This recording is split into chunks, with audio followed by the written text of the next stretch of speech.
Provo Angels baseball at sportsjuice.com. Zach Frazier on the mic bringing you the game tonight as the Angels and the Ogden Raptors will face off in the third game of a three-game set here in Provo. The Angels, of course, sweeping a doubleheader last night, winning 7-1 in Game 1 and 7-5 in Game 2. Some highlights from that game. The bottom of the order, the Angels batting order in the form of Mike Perdomo and Josh LeBlanc combining to go 6 for 12 on the evening. And the Angels getting that production out of the bottom. Let's take a look right now at the leaders in the Pioneer League. To the north, the Billings Mustangs have a 3-game lead on the Great Falls White Sox and the Helena Brewers as they've jumped out to a 6-0 start. Lost last night for the first time to Great Falls, but have a commanding 6-1 start. The Angels as well, matching Billings blow for blow here in the Southern Division, have started this second half 5-1, stand at 25-19 on the year, and right now are 2 games up on Casper and Ogden in the Southern Division. As many of you know, the Angels clinched a playoff spot by winning the first half of the Pioneer League Southern Division. So right now it is a 3-team race in the South between Idaho Falls, Ogden, and Casper to see who will face Provo in the first round of the playoffs. Just to let everybody know, the Angels will open on the road September 7th. Whoever we are playing will open on the road, and September 8th will be a home game with a possible third game that following Thursday, September 9th. We'll take a brief pause, and we'll be back in a few minutes with tonight's starting lineups as they are posted on the front page of the Provo Angels Sports Juice page. But we will bring those back as well as the starting pitch. Thanks for listening to Provo Angels Baseball at sportsjuice.com.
Welcome back to Provo Angels, SportsJuice.com.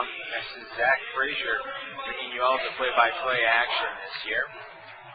We're going with the starting lineups for the Ogden Raptors. Leading off will be the center fielder, number 23, Ryan Russ. He'll be followed by shortstop Lucas May. Batting third, number 6, Blake DeWitt, the third baseman. Hitting cleanup will be the catcher, Chris Westerveld. Batting fifth, first baseman, Corey Dunlap. Batting sixth, the left fielder, Dan Batts. Batting seventh, right fielder, Justin Ruggiano. And hitting eighth will be the second baseman, Travis Denker.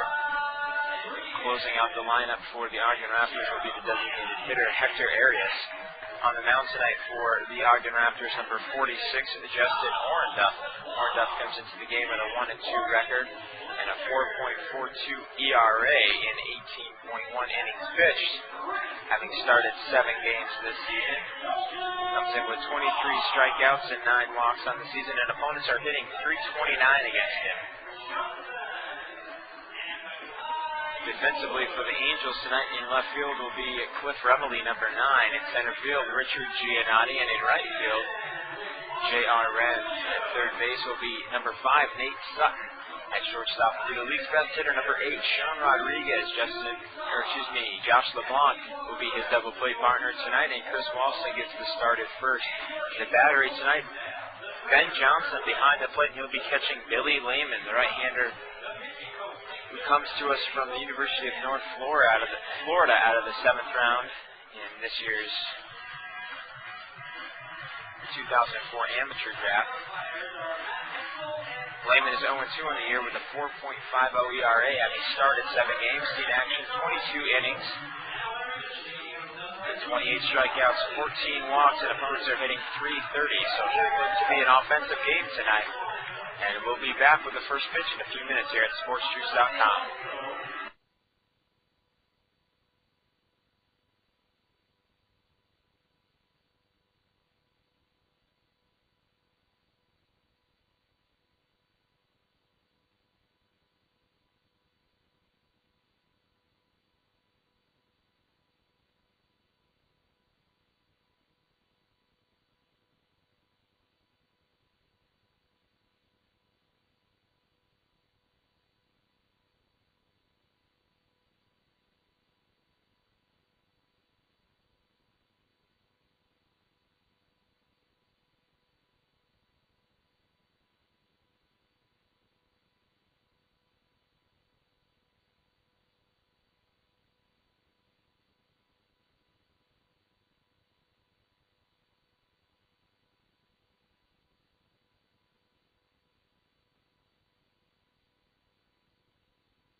here at Larry H. Miller Field on a very warm, very sunny Wednesday evening as the Harley-Davidson bikers go off the field. They brought on members of Highland City, city here in Utah County. There are members of their families on the team, or on the field, who have family members serving overseas, as we honor some of our men and women who protect our country and are serving overseas tonight.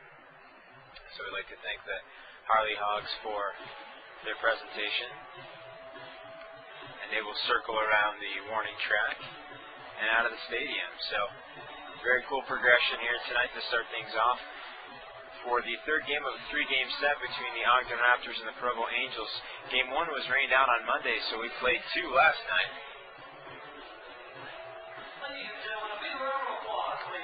Which the Angels swept both of those games. And Harley-Davidson's giving a big round of applause as they make their way out the field. A slow rotation. One of these days I'd like to be able to afford a Harley.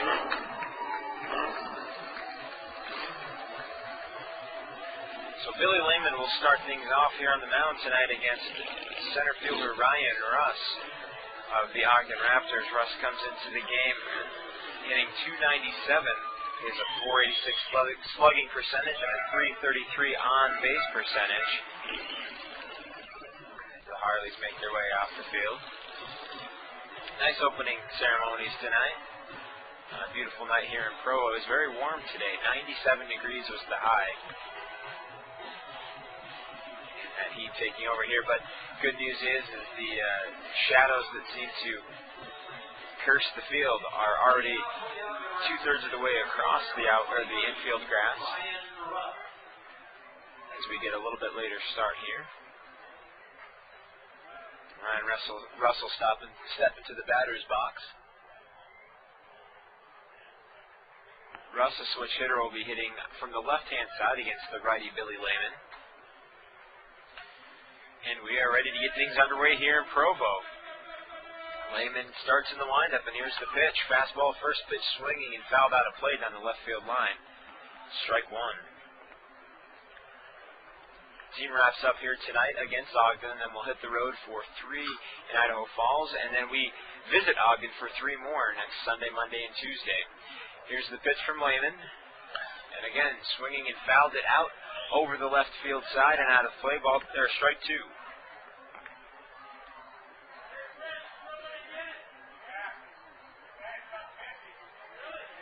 So the count is quickly 0-2 to leadoff man Ryan Russ. And Lehman gets his side from catcher Ben Johnson. Here's the pitch. Fastball inside and tight, ball one.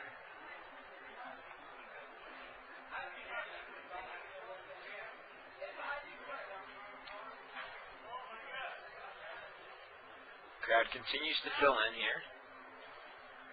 Here's the pitch from Lehman. Swinging a ground ball pulled to the right side and through the hole on into right field for a base hit. As Russ takes a pretty big turn at first base, has to quickly put on the brakes as J.R. Renz, the man with the gun, comes up with the ball. So Russ leads things off with a leadoff single.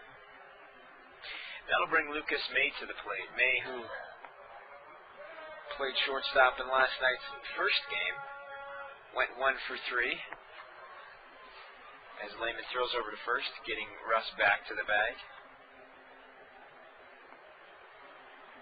May hitting .290 on the season, a .444 slugging average, and a .326 on base percentage. And the first pitch from Lehman is a fastball low. Ball one.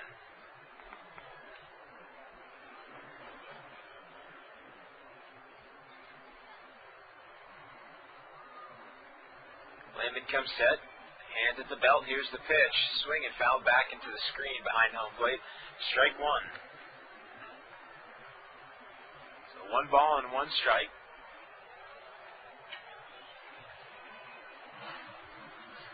As you can hear, the Harleys circle around the backside at the stadium. Here's the 1-1 from Lehman. The fastball catches the corner. Strike two.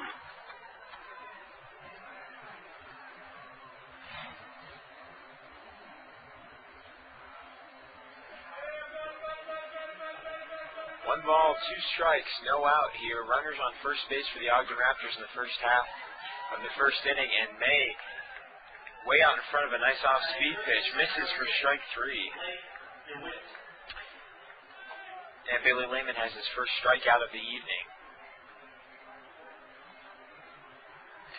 Lehman's 29th on the year. And that'll bring Blake DeWitt to the plate. Starting again at third base for the Raptors. Here's the pitch. Fastball down and away, ball 1. DeWitt went 1 for 3 in game 1 of last night. And 0 for 4 in game 2. So a rough night last night for the Ogden Raptors.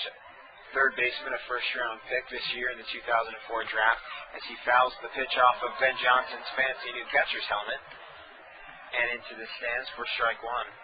I talked to Johnson about he has a new goalie-style catcher's mask in Angels red.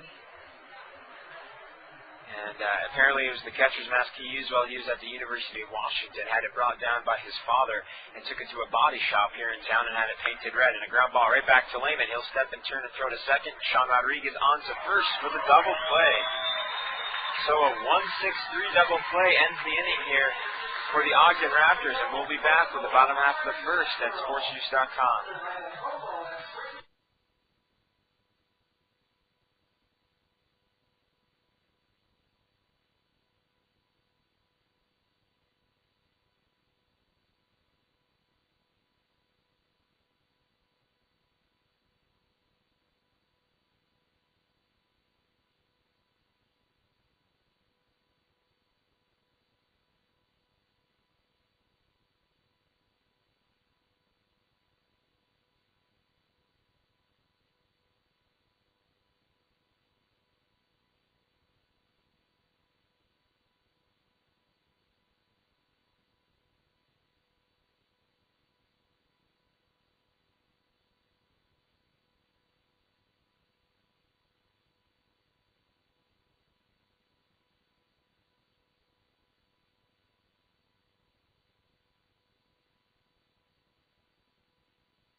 Welcome back to Provo Angels Baseball on SportsJuice.com. This is Zach Frazier, the voice of your Provo Angels here on Sports Juice.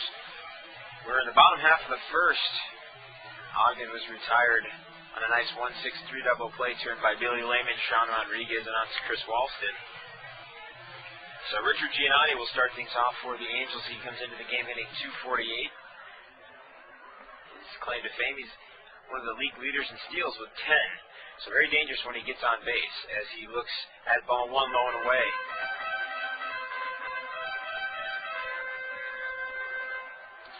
And he is doing a good job of getting on base with a .417 on base percentage, one of the best on the team, and he grounds the ball back up the middle on it to center field for a leadoff single. So Giannotti doing the job of the leadoff man.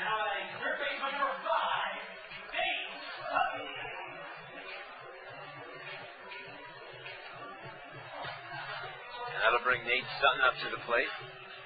Sutton comes into the game hitting .365 on the year. Went 1 for 3 with 2 RBI in Game 1 of last night's doubleheader. Got the second game off. And Justin Orenduff on the mound for the Ogden Raptors delivers a fastball for strike 1. Orenduff has a very unique stretch position, very wide open, has his, for lack of a better term, rear end sticking out towards first base. And his left leg, a right-handed pitcher, has his left leg stretched way wide of the pitching rubber sliding off towards the first base side. Here's the 0-1. In the dirt, nice stop by Chris Westervelt as he picks it out and keeps Giannotti from moving on to second base. But he's very bunched over at the waist and looks rather uncomfortable from this position, but hey, works for him. It got him into professional baseball, so who am I to judge? Orenduff comes set. Here's the 1-1. Sutton swings and misses for strike 2.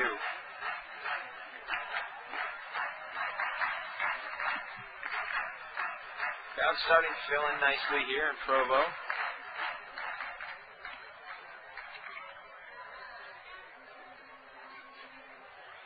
Orenduff comes set. Here's the 1-2.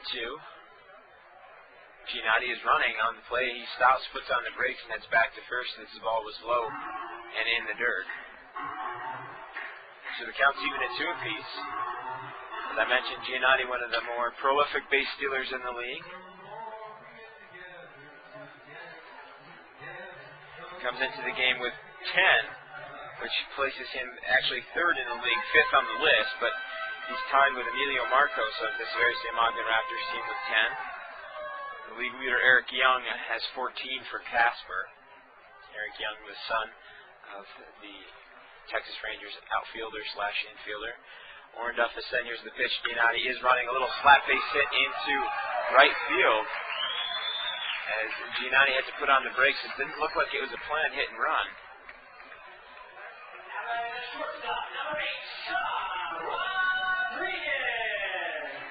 And that'll bring Sean Rodriguez to the plate. Rodriguez, who had himself a night last night, went 3 for 4 in Game 1 and 1 for 3 in Game 2. So you do the math, 4 for 7 on the evening, raising his average to a robust 413, which puts him in the lead Pioneer League, seeing a full 20 points higher than the next hitter, Eddie Solis of the Idaho Falls Chuckers, who's on a downturn right now. Bit of a slump. As Rodriguez squares the bunt and pulls it back as the ball is low and in the dirt. Ball 1.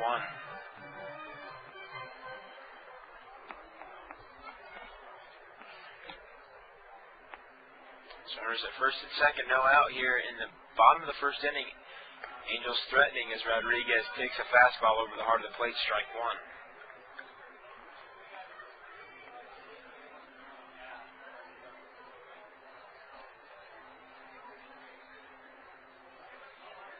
Orenduff is set. Here's the 1-1. Inside, and the ball skips away from the catcher, Westervelt, but not far enough away to allow Richard Giannotti to advance onto third base. And runners stay where they are, and the count goes to 2-1. What a dangerous situation to face for a pitcher. Giannotti gets on, then you have Nate Sutton, Sean Rodriguez, and Andrew Toussaint, 3 of the league's top 10 hitters, all in the lineup, and they are followed by Ben Johnson, who has picked it up recently and is now one of the hotter hitters on the team, as Rodriguez looks at an off-speed pitch on the corner for strike 2. And now with the bottom of the lineup coming to life here in the second half of the season and producing, there really is no break from top to bottom of this Provo Angels lineup. Here's the 2-2. Rodriguez does go around as he tried to check his swing, but was unable to hold up and is down on strikes to lead things for the first out here in the bottom of the first inning for the Provo Angels. So Andrew Toussaint will come to the plate. Toussaint, one of the league leaders in home runs and in RBI, no longer has that lead, actually. Richard Grant of Helena now has the league lead of RBIs with 42. So he has one more than Toussaint, who stands at 41 on the year. And Toussaint, first pitch swinging, can't catch up with a fastball as he lines it back behind home plate. And the count's no balls and one strike.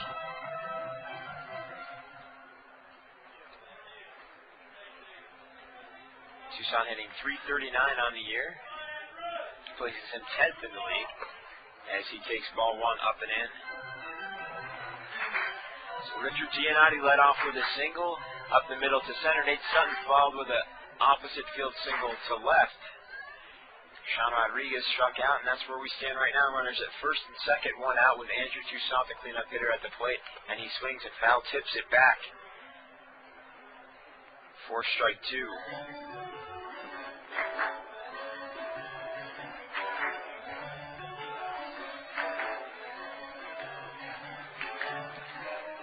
So the hottest days of the summer are probably behind us here in Utah Valley. It's about this time of year that the evenings start to turn a little bit crisp, and we head towards fall. Here's the pitch from Orenduff. Well outside as Westervelt has to come out of his crouch to track it down. And it counts 2-2. Ben Johnson in the on-deck circle for the Angels will be batting from the left side against the right-handed Orenduff. Orenduff comes set. Here's the pitch, and Toussaint looks at ball 3 on the outside. The count's full, so look for runners to be going here with the count full.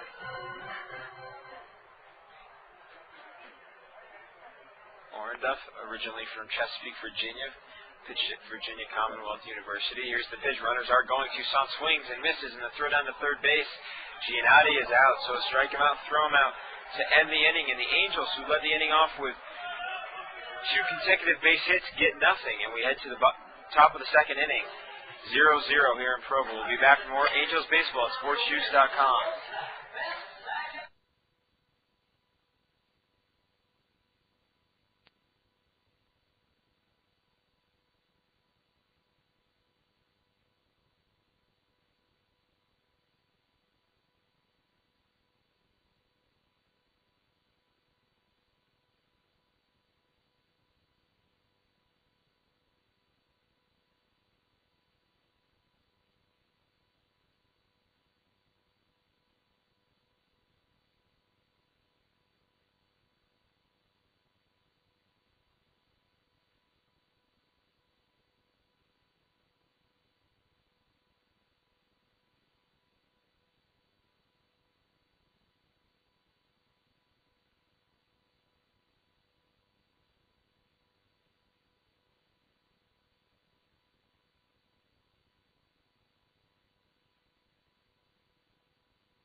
Welcome back to Provo as the Angels squander a great opportunity in the bottom of the first to take the lead. They had runners at first and second with no out and come away with nothing. Chris Westervelt will lead things off here for the Ogden Raptors as he takes a fastball on the outside corner, strike 1.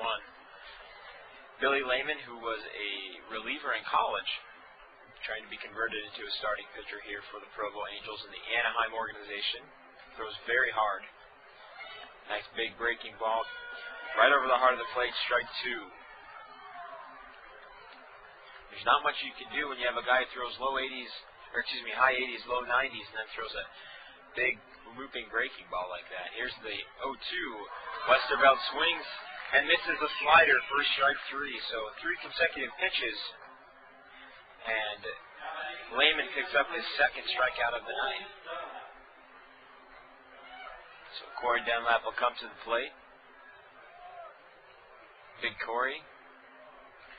If you get to see this guy in person, he looks like Cecil Fielder minus 25 years. As he looks at a fastball, strike 1 over the outside corner. Even wears number 51.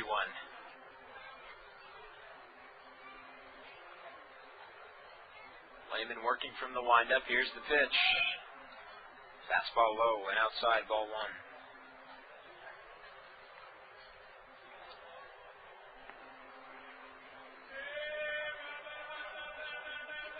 Lehman is set, and here's the pitch. Fastball that catches the corner, strike 2. Lehman hitting his targets perfectly as Ben Johnson had set up on the outside half of the plate. Johnson does a good job of making sure that he hits that target straight on. So 1 ball, 2 strikes, 1 out here to Corey Dunlap, the number 5 hitter in the Ogden Raptors lineup. Here's the pitch. Again, paints the corner, but just misses low, ball 2.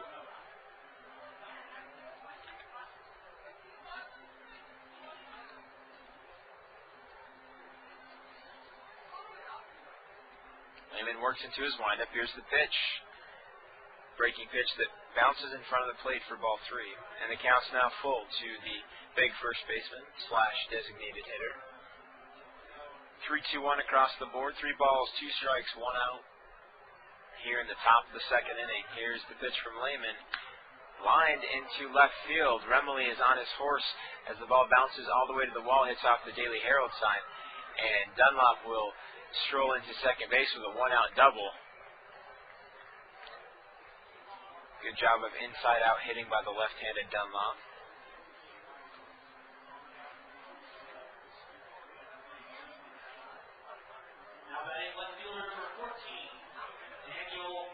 And that'll bring Dan Batts up to the plate. Batts comes into the night hitting .325. The .436 slugging percentage and an on-base percentage of .394. So does a good job for a guy in the middle of the lineup getting on base. Here's the pitch from Lehman. Line drive foul back into the screen. And it counts 0-1.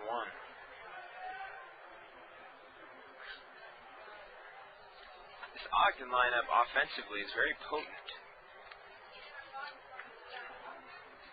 In fact, second in the league, tied for first in the league with Idaho Falls, hitting .311. And the ball is fair. Pulled down the left field line. A bad call by the umpire as the ball clearly did not bounce inside the bag, bounced over the bag, and Tom Kochman's going to come out. It was very clear that the dirt bounced up on the outside, the foul territory side of the line. As no one really made a reaction because it looked like it was clearly foul. Kochman unhappy.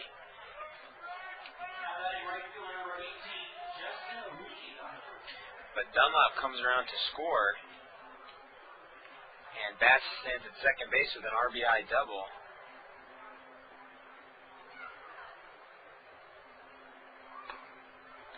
And Justin Ruggiano looks at a fastball for strike 1.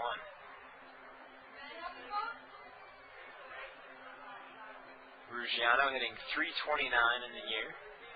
Playing right field tonight for the Raptors, was in center field in the first series when the Raptors were down in Provo, and he swings and fouls the pitch back into the screen, strike 2. So the count's 0-2. Justin Ruggiano stands at second base, and there's 1 out. The Raptors have scored 1. They lead 1-0 here in the top of the second. Lehman's delivery is high and outside, ball 1.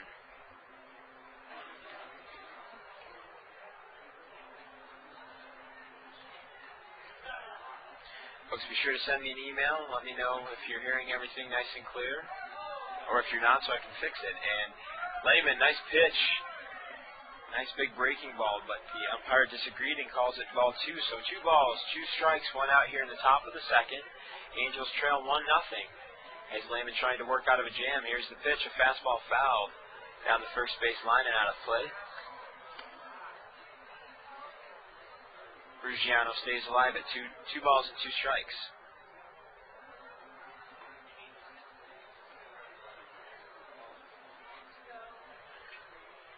Here's the pitch from Lehman. Curveball that does not break back in. And the count's full. So Lehman throwing a lot of pitches here in the second inning. Comes set at the belt. Here's the pitch. Fastball that gets up high and away from catcher Ben Johnson. Ruggiano will head to first. And Batts goes to third on the pass ball.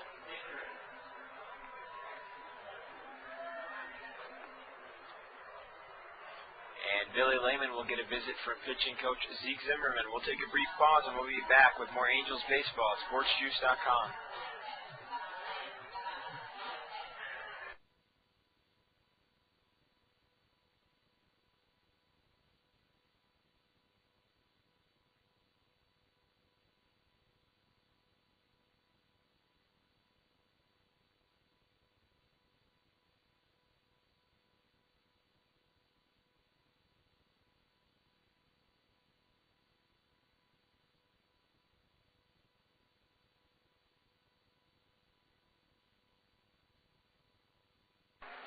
So Zimmerman's visit with Lehman is done.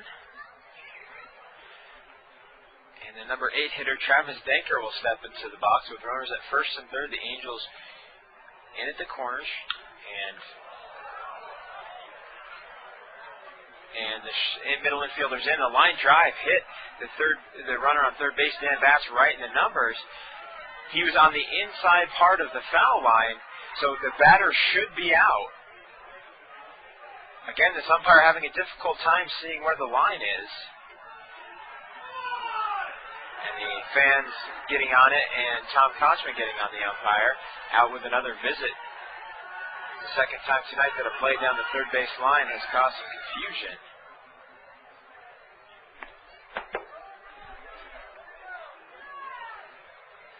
So Travis Denker right now has a count of 0-1. Tom Kochman again pleading his case. The runner was on the inside part of the line, so he was in fair territory when that ball hit him.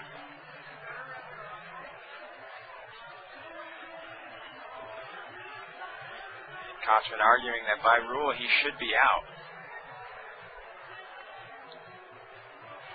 And the home plate umpire will go visit with the field ump as they look to get things cleared up.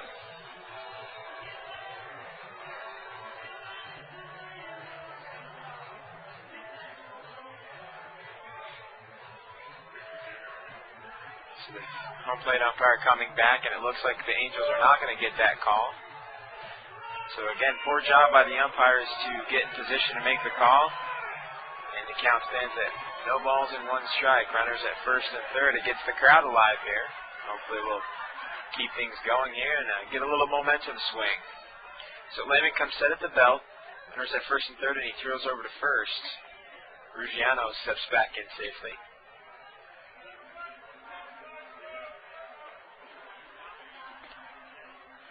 No balls, 1 strike, 1 out.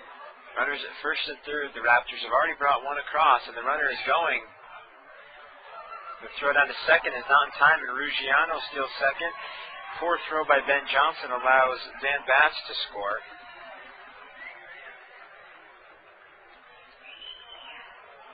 As that pitch was actually stolen on the pitcher, Billy Lehman. He threw an off-speed pitch, and Ben Johnson make sure that he handled that pitch first before he threw down to second. So the double play situation is gone. The Raptors have brought 2 across, and they now lead 2-0. And Denker checks his swing at ball 2. 2 balls and 1 strike, 1 out. Top of the second inning, the Angels trail 2-0. And the Raptors have runners at second base. Big breaking ball catches the corner. Strike 2. The crowd giving a mock cheer to the home plate umpire. And Denker asks for time and is granted so by the ump.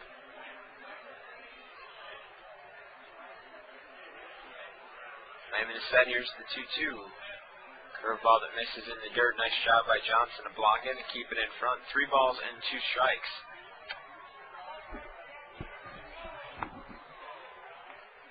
So the Angels, who missed an opportunity to score some runs in the first, are paying the dividends here as they trail 2-0. A ground ball up the middle, past the outreach of a diving Sean Rodriguez.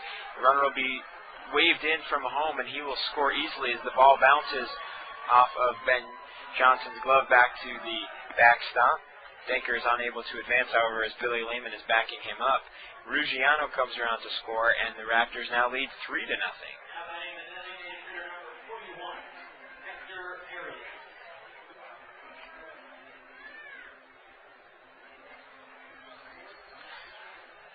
So 1 out.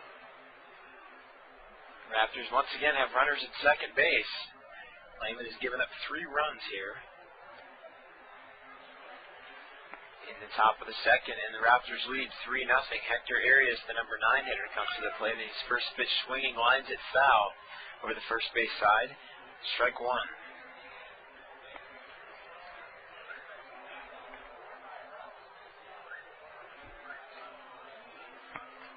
Here's the 0-1. And again, Arias swings it, fouls it back over the first base side and out of play. Strike 2. So no balls, 2 strikes to Hector Arias. Billy Lehman and Corey Dunlop in a similar situation, and Justin Ruggiano was down and behind in the count, and both of them came back and picked up doubles. As Lehman's delivery to Arias misses inside, ball 1. Lehman is set. Here's the pitch. Fastball grounded to the first baseman. Chris Walson will take it himself, step on the bag. Denker will move to third on the play. The Angels finally record their second out.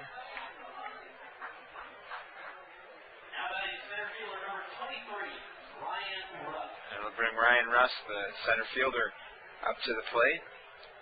Russ, who led off the game with a single, was put out on the nice double play that was turned to end the inning in the first. Stands at 1-1 on the game. Here's the pitch from Lehman, and again pulls it into right field for a base hit. Denker will come home to score.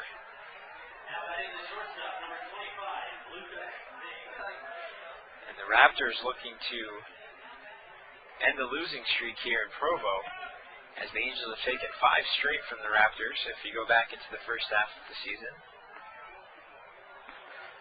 Lucas May, the shortstop, comes to the plate.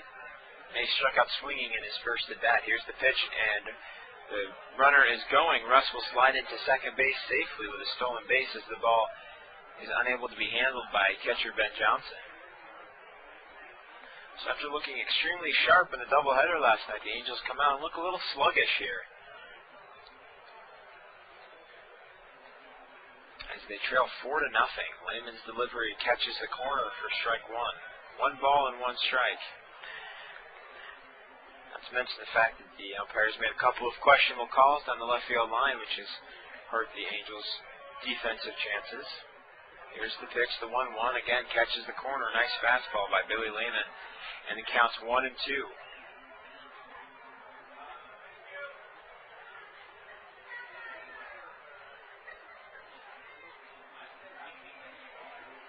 Lehman looks in for his side. Comes set.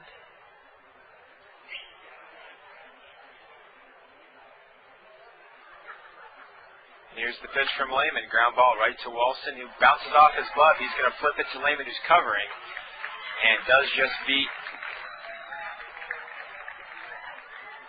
Lucas May down the line. So the Raptors pick up 4 runs on a couple of hits, and they now lead 4-0 as we head into the bottom of the second. We'll be back with more Angels baseball at sportsjuice.com.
Welcome back to Larry H. Miller Field. The Angels spot 4 runs to the Raptors in the top of the second and now trail 4-0.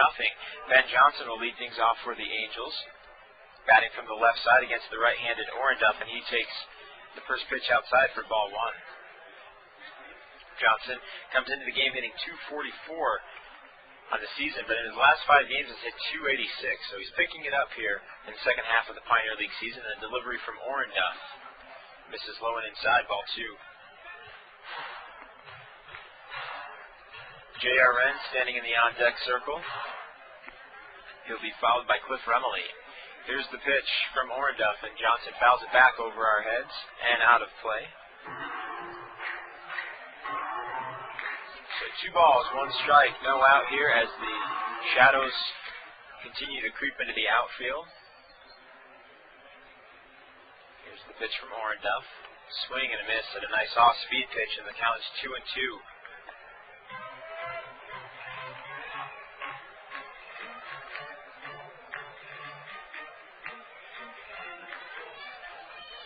Johnson steps back in. Orenduff comes set, and here's the pitch.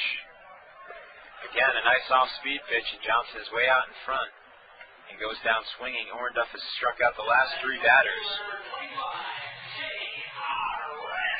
So J.R. Wren will come to the plate. Wren's hitting .290 on the season with 6 home runs and 33 RBI. In fact, picked up a solo shot last night in Game 1 of the doubleheader. Orenduff is set, and here's the pitch. Wren takes it inside for ball 1.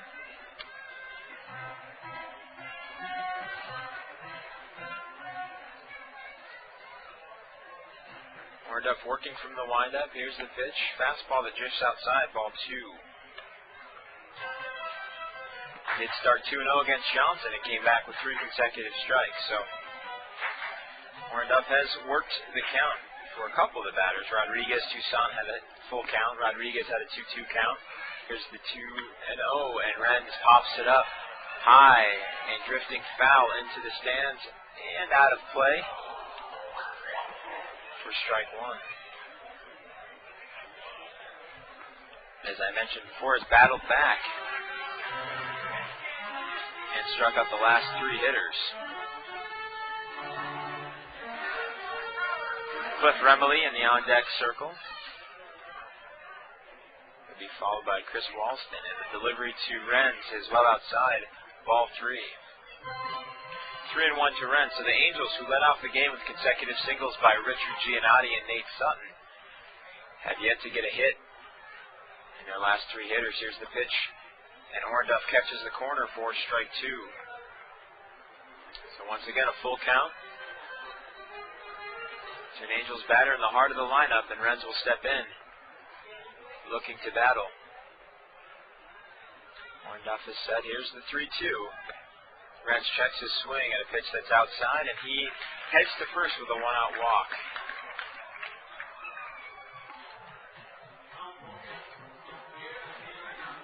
Remley comes to the plate against Orenduff.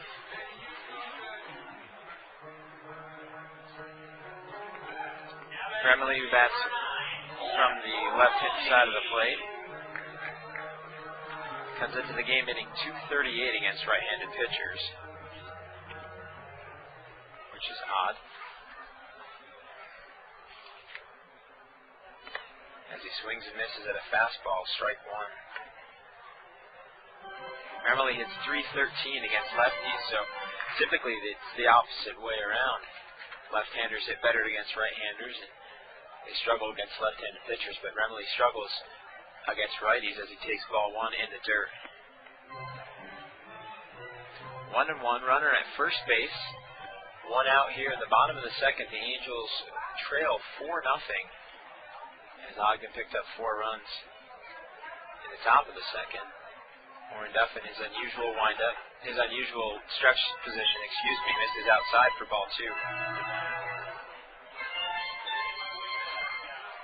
2 balls, 1 strike. 1 out, runner at first. Chris Walston in the on-deck circle, and Orenduff comes set. Here's the pitch. Misses outside, and the ball skips away from Chris Westervelt, the catcher. Wren will head to second.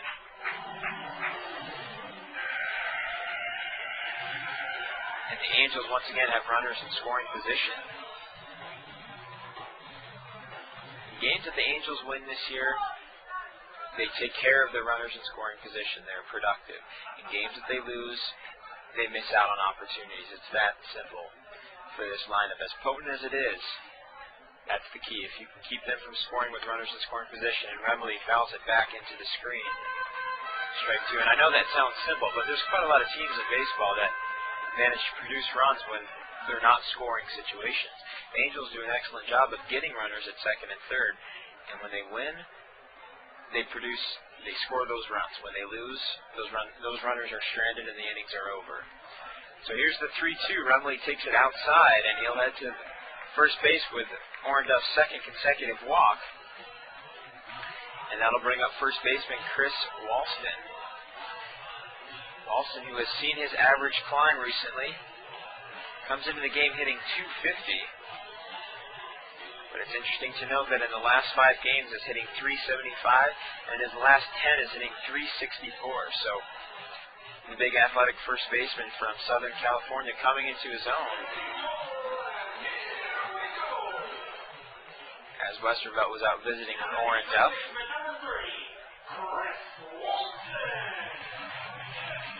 And Walston waits for his music to be played, gets his little pump-up rhythm, and steps into the batter's box. Runners at first and second, one out, and Walston swings and fouls the pitch back into the screen, strike one.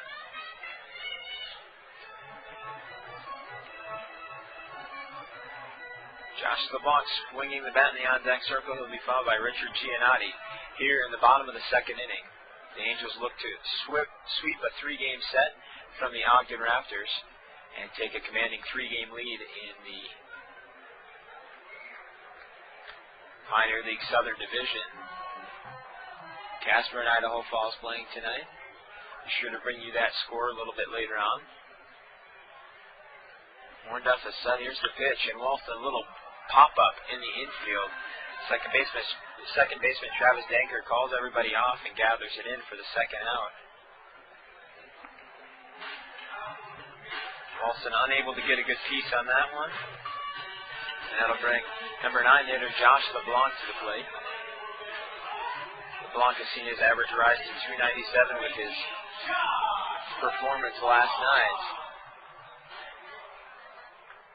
LeBlanc went 2 for 3 in Game 1 and 1 for 3 in Game 2. So a .500 night last night, saw his average rise almost to .300 as he tries to check his swing and fouls it back into the stands just behind home plate. A little lofty pop fly as it drifts into the super box seats. Nice play by a fan to gather in that souvenir. And LeBlanc's looking at an 0-1 count with 2 out here. Runners at first and second. The Angels really need to take advantage of the runners they have on right now if they look to stay in this game. They trail 4-0. Here's the pitch, and he swings and misses. Nice off-speed stuff by Justin Ornduff.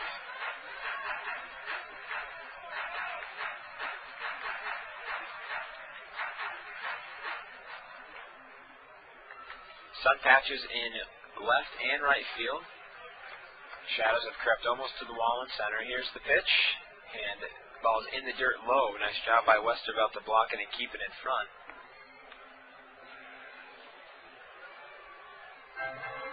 As I mentioned a few minutes ago, Angels have taken 5 in a row against the Ogden Raptors.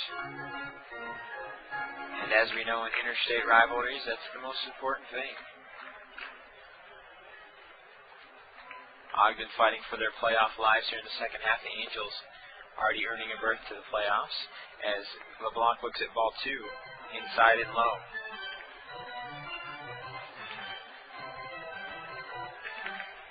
While the Angels aren't fighting for a playoff spot, I'm sure that Tom Kochman is reminding them that he would like to win 7 of the 8 half seasons that they've had here in Provo. Angels have only lost 1 half season as LeBlanc swings through and misses, strike 3, and the bottom of the second inning is over. The Angels once again unable to capitalize on runners in scoring position. We'll be back with more Angels baseball at sportsjuice.com.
Angels unable to capitalize again on runners in scoring position. That will bring Blake DeWitt to the plate. DeWitt grounded into a 1-6-3 double play his first at bat in the first inning, and the pitch from Lehman well inside gets away from catcher Ben Johnson for ball one. Be sure to bring you the Pioneer League scores as well as Major League scores here as we go throughout the ninth. Lehman comes set. Here's the pitch. An off-speed pitch and the misses low, ball two. Just a reminder, Brett Crane will be bringing you the action from Idaho Falls. I'm unable to make the trip due to some family and work responsibilities. And so Crane will bring you those 3 games. And I'll be back on the air for our 3-game set in Ogden that starts on Sunday. And Lehman's off-speed delivery catches the outside corner, strike one. 2 balls, 1 strike. Now out here in the top of the third, the Ogden Raptors lead 4-0. And Lehman fires a fastball past DeWitt, unable to catch up, strike 2.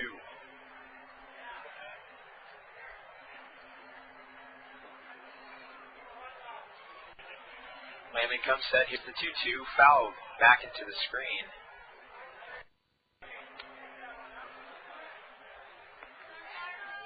And DeWitt is able to stay alive.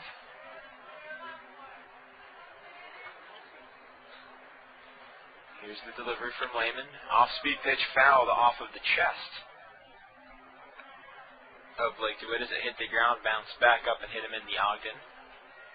That runs across the uniform of the Raptors. Count remains 2-2. No out.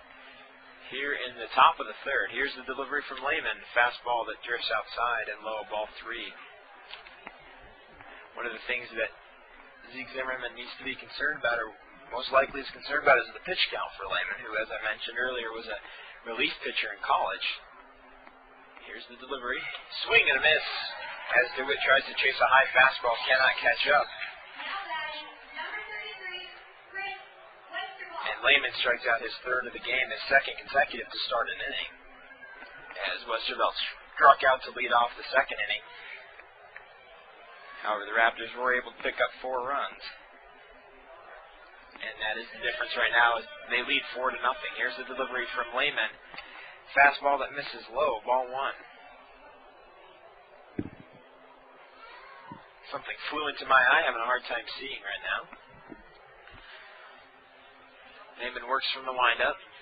Misses outside, ball 2.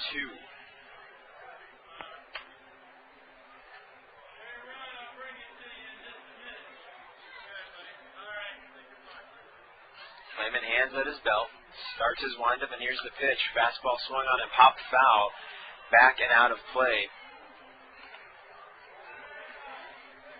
So Lehman gets his first strike in the count. 2-1, 1 out. Here in the top of the third, the Ogden Raptors have jumped out to an early 4-0 lead. And Lehman gets Westervelt chasing an off-speed pitch down and away. The count's 2-2. The Raptors have 4 runs on 5 hits. The Angels no runs on 2 hits. Neither team has committed an error so far in this game. As Lehman works, here's the 2-2. Trying again to get Westervelt to chase. Westervelt showing good patience and is alive with a 3-2 count. So the payoff pitch from Lehman as he works from the windup. Here it is. Fastball that catches the corner as Westervelt started to head towards first base. Home plate umpire says, "No, sir, you get a seat on the bench."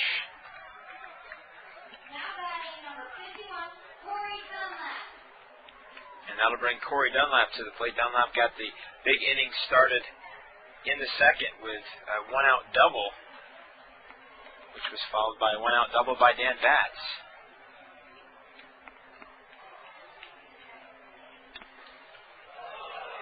The pitch inside catches Dunlap on the belt, and he'll head to first base for the second consecutive inning. Now batting, number 14, Daniel Batts. So Dan Batts will come up to the plate. Batts also doubled, drove in Corey Dunlap and scored a run in that hectic second inning.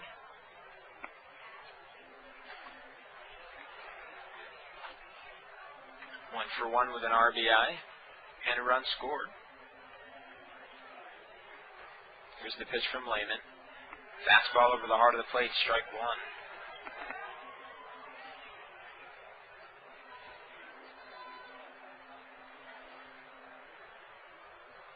Lehman working from the stretch position with the runner on first base. Walston holding him on, and here's the pitch. Curveball that misses low. Good job by Johnson to block it and keep it in front. And the count's now even at one apiece.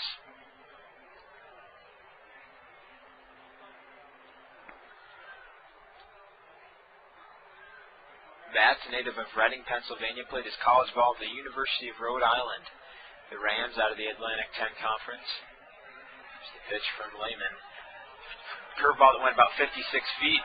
Dunlop is running on the play as the ball bounced away from Ben Johnson. And Dunlop now stands at second base due to the wild pitch.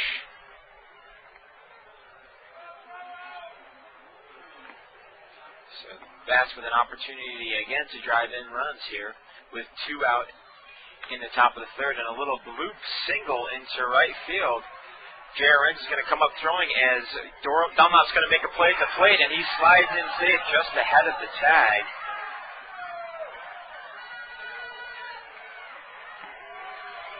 And Bats having himself a game with an RBI single, the second RBI of the game, and Dunlop scores his second run of the game.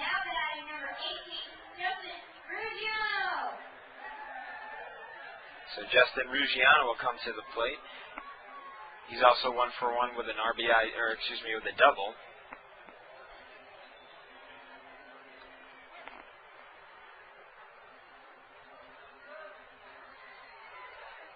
And the Raptors now lead 5-0.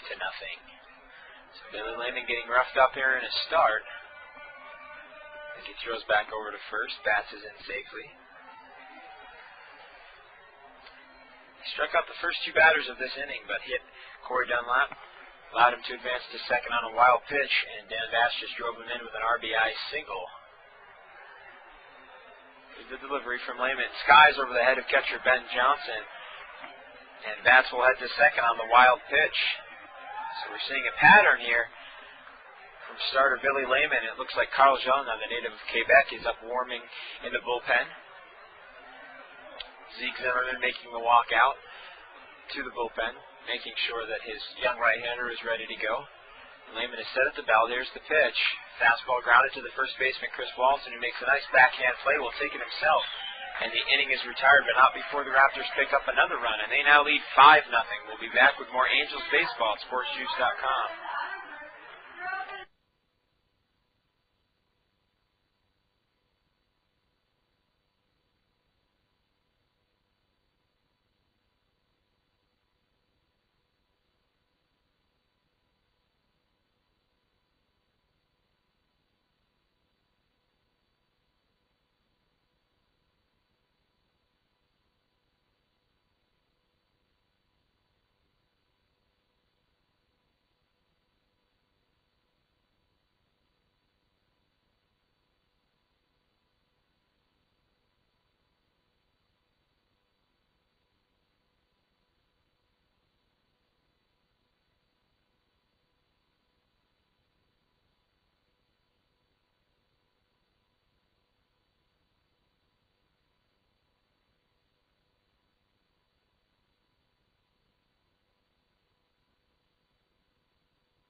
Welcome back to Provo Angels Baseball on SportsJuice.com. Ruggiano will be leading things off here for the Angels in the bottom of the third.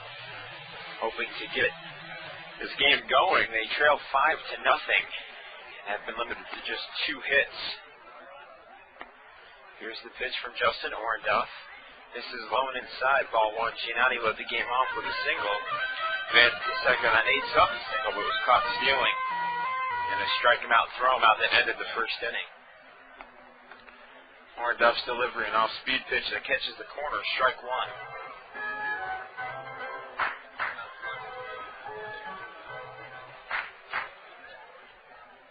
Orenduff has his hands high to his chest, working out of the windup. Giannotti drops the bunt. The third baseman, Blake DeWitt, mishandles the ball. And so Giannotti will reach on the air. DeWitt was playing in, expecting Giannotti to drop the bunt down, but just simply overran the ball, and Giannotti he scored an infield hit by the official score, and so he is 2 for 2 on the night. And he'll see his on-base percentage increase. So Nate Sutton comes to the plate. He's 1 for 1 on the night, coming into the game with a .365 average. Looking to get anything going here. He also squares the bunt, pulls his bat back, and pitches outside. Ball 1.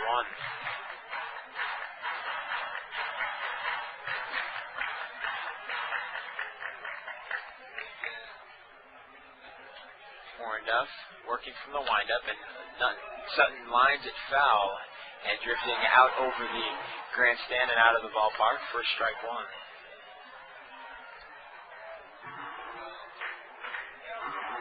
Be sure, folks, to check out www.sportsjuice.com for all Angels broadcasts and www.provoangels.com for all of your Angels stats, pictures, stories, and information on players from the locker room, as well as press releases and schedules. Sutton looks at ball 2, and the count's 2-1. No out. Giannotti on first with a leadoff single. The Angels trail 5-0. To get things going here in the bottom of the third. Orenduff is set, and here's the pitch. Sutton looks at a fastball in the outside corner for strike 2. 2 balls, 2 strikes, no out. Ogden's picked up 4 runs in the second, 1 in the third for their 5. The Angels have been held scoreless through 2 innings. Looking to break that cycle here. Here's the pitch to Sutton. He lines it foul down the third base line and out of the ballpark to stay alive. So far, Orenduff has 4 strikeouts. He struck out Sean Rodriguez, Andrew Toussaint, Ben Johnson, and Josh LeBlanc. Orenduff set. Steps off the rubber and throws to first. Giannotti back in safely.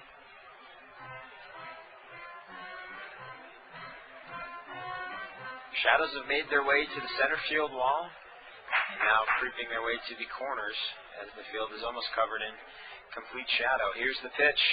The 2-2 is inside, and Sutton is still alive with a full count. Sean Rodriguez on deck. He'll be followed by Andrew Toussaint. So the heart of the Angels lineup coming up here in the third inning.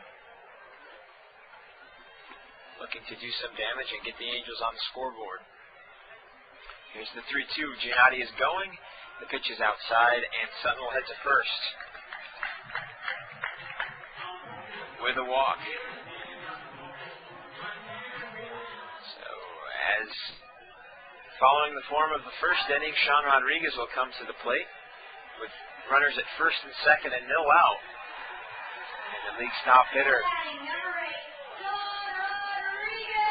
looking to do something here.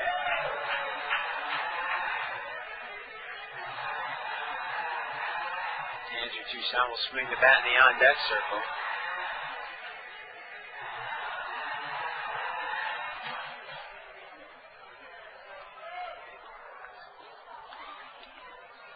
Orenduff comes set. Here's the pitch, inside and tight. Rodriguez ducks out of the way, ball 1. Orenduff keeps his hands together in the stretch position. up high to his chest, just underneath his chin, as he's crouched over at the waist. Here's the pitch. The 1-0 miss is low. Ball 2.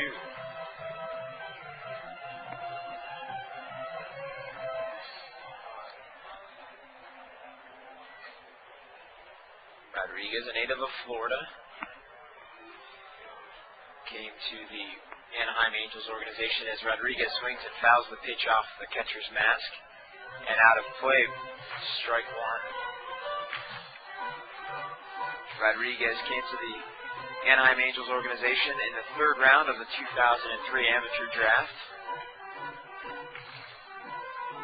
Played last year in Mesa. Started the year in Cedar Rapids and was a very valuable member of that team. Played every position except for pitcher and catcher. Led the team in stolen bases, was hitting .250. Given an opportunity to come down to Provo to work on his leadership and to just get reps, just get at bats, get an opportunity. He's really got a bright future in the Angels organization. He's athletic, he hits with power, he does a good job of contact hitting, has a very slick glove, has speed, has a very strong arm, especially in the hole. Here's the 2-1. Rodriguez takes it inside and low, ball 3. 3 balls, 1 strike. No out, runners at first and second. The Angels trail 5-0. As the Raptors have picked up 5 runs on 6 hits. Roughed up Billy Lehman a little bit in his start here tonight. Here's the 3-1. And a mistake to Rodriguez. He drives it deep into left field. Bounces over the wall for a 3-run home run. And you cannot leave a 3-1 pitch belt high to Sean Rodriguez. He will turn on it and drive it over the fence.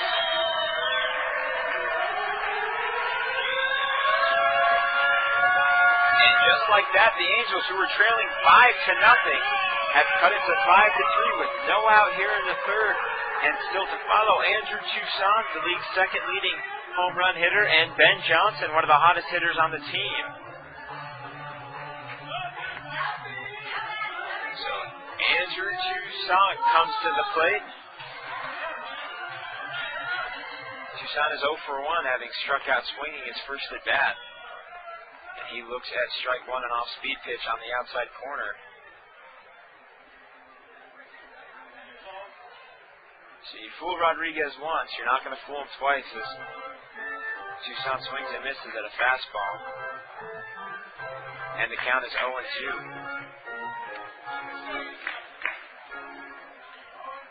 Rodriguez with his 5th home run of the year. And Toussaint looks at ball 1. So a 3-run home run, 3 RBI for Sean Rodriguez. Andrew Toussaint has a 1-2 count. Here's the pitch, and he swings and misses an off-speed pitch for the first out of the inning. He has gone down swinging twice tonight. Rodriguez now has 32 RBI on the year, and Toussaint's strikeout will bring up Ben Johnson to the plate. Johnson struck out to lead off the 2nd inning. Is 0 for 1 on the night. Orndorff works. Here's the pitch. Johnson squares the bump, but the pitch is low and outside. Johnson pulls back, and the count is 1-0.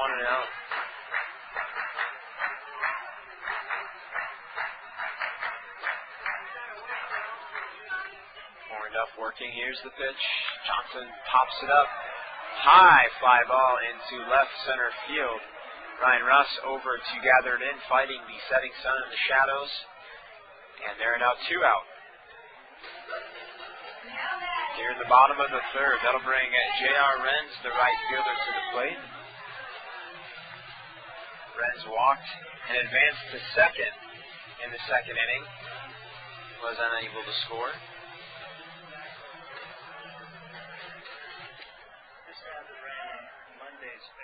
Here's the pitch from Orndorff. Misses outside, ball 1.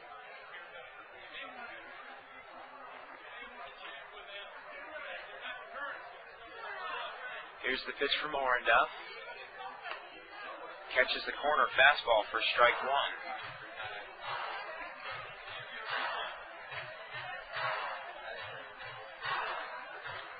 1 ball, 1 strike, 2 out here in the bottom of the third inning. The Angels have scored 3 on a 3-run blast by Sean Rodriguez as JRN swings through an off-speed pitch for strike 2, cutting the Ogden lead to 5-3.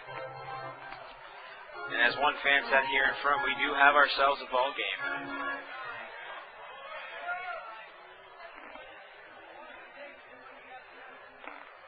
As the delivery to Renz misses outside, low, ball 2.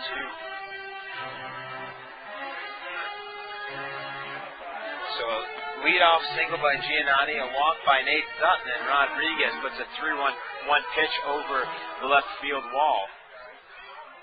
And just like that, it's a 5-3 ball game. Here's the 2-2. Renz, again, fooled by the off-speed pitch, and goes down swinging for the 6th strikeout of the night by Justin Horndup. But the Angels do pick up 3 on a 3-run shot by Sean Rodriguez. We'll be back with more Angels baseball. SportsNews.com.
Welcome back to Provo Angels baseball at SportsJuice.com. Despite the 3-run burst in the bottom of the third inning, the Angels trail 5-3. Billy Lehman still on the mound for the Angels.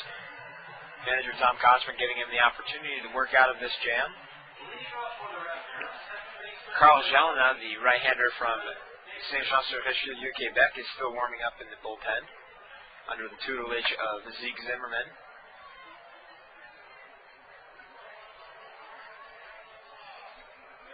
Leading things off for the Ogden Raptors will be second baseman Travis Denker as he looks at a fastball outside for ball 1. Denker, one of the 4 Raptors who doubled in the second inning. He also drove in a run and came around and scored. As he swings and fouls the pitch out of play. Strike 1.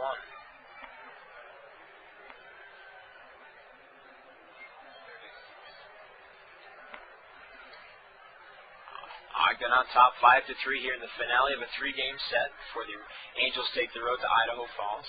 Here's the 1-1 in line down the left field line and drifting foul, bouncing just past the Angels bullpen. And the long strike leaves the count at 1 ball and 2 strikes. Denker, who entered the game tonight hitting .333.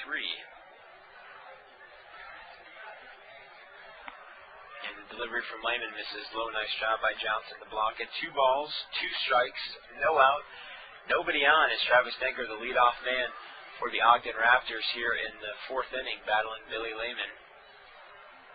Lehman is set in the lineup. Here's the pitch. Denker checks his swing at a high fastball. Did not go around, and the count is now full.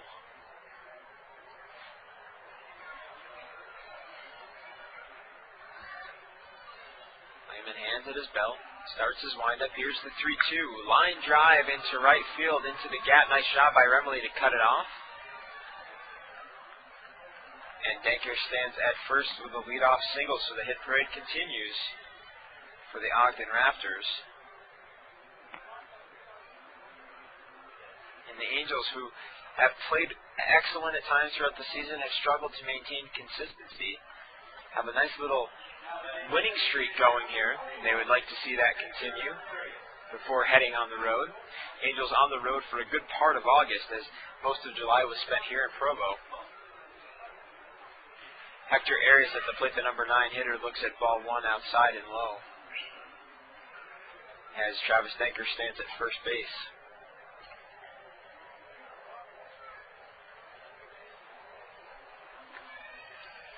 Carl Shanley starting to throw a little bit harder as Lehman throws over to first. Denker steps back in safely. Arias looking down to Travis Barbary, the Ogden Raptors manager, to get his signs. Is set. Lehman working from the stretch. Here's the pitch. Chases a high fastball well over his head. But Arias helps Lehman out, and the count's now 1-1. Lehman already with the ball, already in stretch position, ready to go. He wants to stay in this game and work out of this inning. Comes set. Here's the 1-1, and the runner is going. A pitch high and outside, the throw down to second. Beats him by a mile. As Denker arrives at second base, and Sean Rodriguez is waiting with the ball. So the pitch is high, but a great throw by catcher Ben Johnson to nail the runner. At second base, Travis Denker retired caught stealing. And a ground ball to the third base side. Nate Sutton will let it roll foul, as a high bounce would not have allowed him to make a play. And the count is even now at 2 balls and 2 strikes. You like to see that as a pitcher, your defense backing you up. We have 2 excellent catchers, Tim Duff and Ben Johnson, who just have guns for arms. And not only that, they have amazing accuracy. Rodriguez, all he has to do is run to the bag, and the ball is waiting for him right there when he arrives, for both catchers. Lehman is set. Here's the pitch. The 2-2 is up high. Arias shows good patience and lays off, and the count's now full.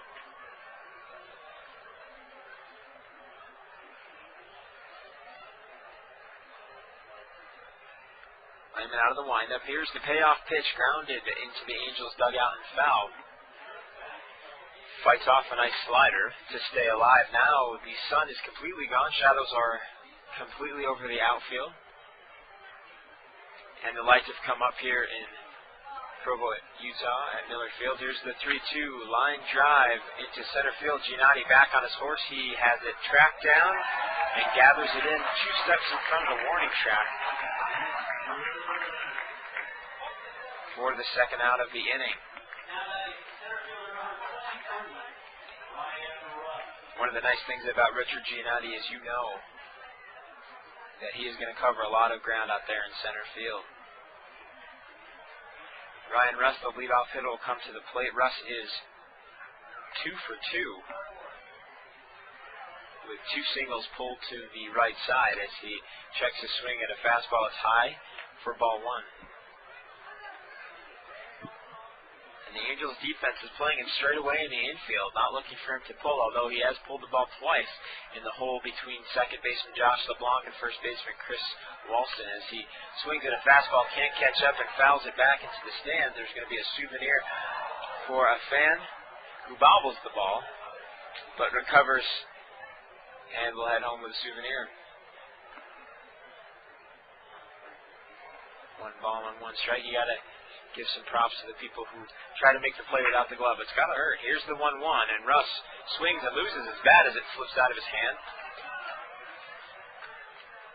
Strike 2.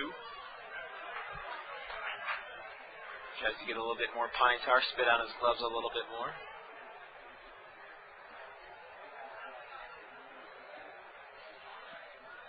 One ball, 2 strikes, 2 out. Here in the top of the 4th, the Angels behind 5-3. Here's Here's the delivery, big breaking ball that just misses the outside corner. And the count is even at 2 balls and 2 strikes.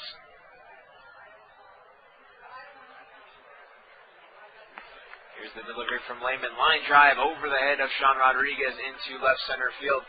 Giannotti over to cut it off. He's going to try and stretch it into a double. The throw is not in time. And Russ has his 3rd hit of the night.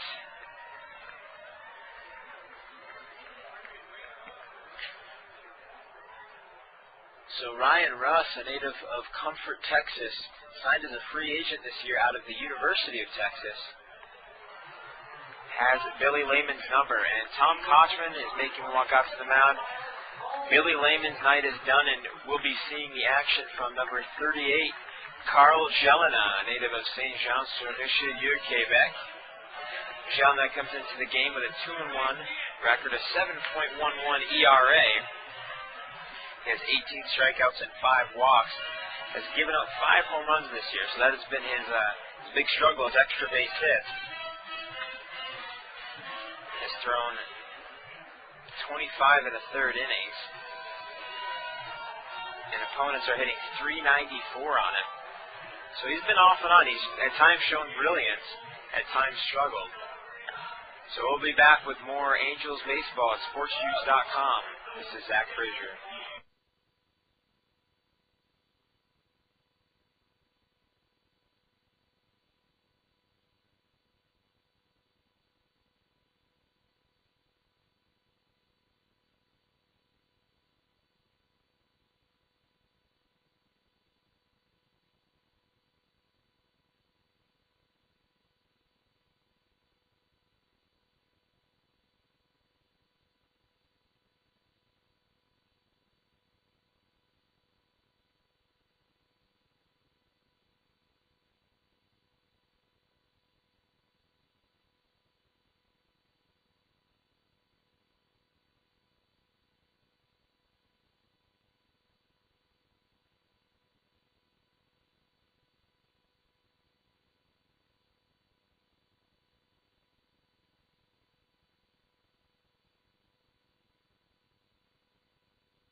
Welcome back to Angels Baseball at sportsjuice.com. Lucas May will face Carl Jelena, who is on for Billy Lehman here in the top of the 4th. Lehman went 3 2/3 innings, giving up 5 runs on 8 hits. Lucas May is 0 for 2 on the night. Struck out swinging and ground out to the first baseman as he swings at the first pitch, a slider, and misses for strike 1. Saint Jean-sur-Richelieu on the south shore of the St. Lawrence River in the province of Quebec, just outside of Montreal. Here's the delivery from Jelena, catches the corner, and the count's now 0-2. Jelena does not throw particularly hard, but has good control, and that's his key. When he can hit his corners and get people to chase his off-speed pitches and his sliders and breaking pitches, then he will be in control. When he leaves the ball up and over the plate, that's when hitters take advantage. Johnson setting up on the outside corner. Here's the pitch. Does hit the spot. Nice job by Jelena, but the home plate umpire says no. Ball 1. So 1 ball, 2 strikes, 2 out. Runners at second base. The Raptors lead 5-3. Jelena trying to pitch out of this inning, and a ground ball right back to the pitcher. Grabs it on 2 bounces, steps and throws to first for the out. And the Angels are able to close out the 4th inning without allowing any more runs. They trail 5-3. We'll head to the bottom of the 4th, where we'll see Cliff Remily, Chris Walston, and Josh LeBlanc.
Angels were able to pick up 3 in the bottom of the third. What can they do here in the bottom of the fourth? There's a new pitcher on the mound for the Ogden Raptors, number 48, Albanus Castillo. Castillo comes in with a 2-1 record, a 4.15 ERA. Makes the action in 30 and a third innings. Striking out 28 and walking 17.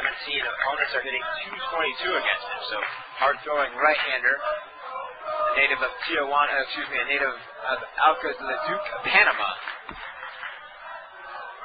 Not very good at Spanish, but that's okay. Aqua de Duque, Panama. Stands at 6'4", 223 pounds, and he'll lead off against Cliff Remley.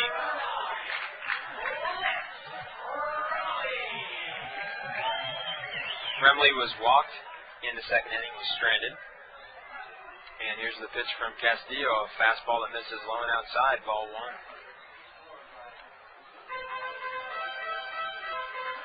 Remley will be followed by Chris Walston and Josh LeBlanc, and if we are so lucky, to the top of the order as he swings and fouls the next pitch back. Remley down, or evens the count at 1-1.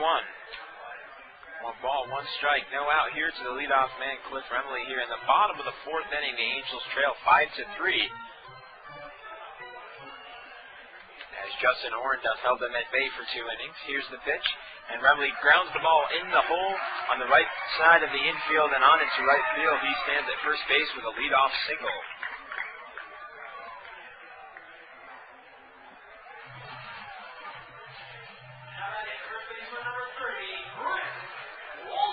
Bring up Chris Walston, who popped out to the second baseman in the second inning. As we've mentioned many times, Walston, a very large, 6'6", 230 pounds, an imposing figure in the bottom of the lineup here for the Angels. Plays first base. Here's the pitch from Castillo, and he's first pitch swinging, grounds it foul over the Angels dugout. And it's behind in the count, 0-1. Give you some scores from around the Pioneer League if the website will load.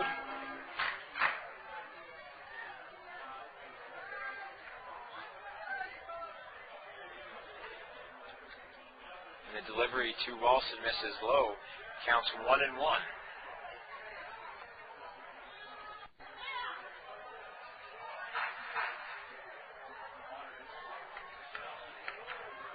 One ball, 1 strike. Leadoff runner Cliff Remley on base with a single, and Walston swings and fouls it again off the mask of Chris Westervelt. Be sure to hit the Advil tonight on the bus ride home. Angels take off for Idaho Falls tonight after the game. They'll play 3 there, and followed by a 3-game set in Ogden starting Sunday, running Monday and Tuesday.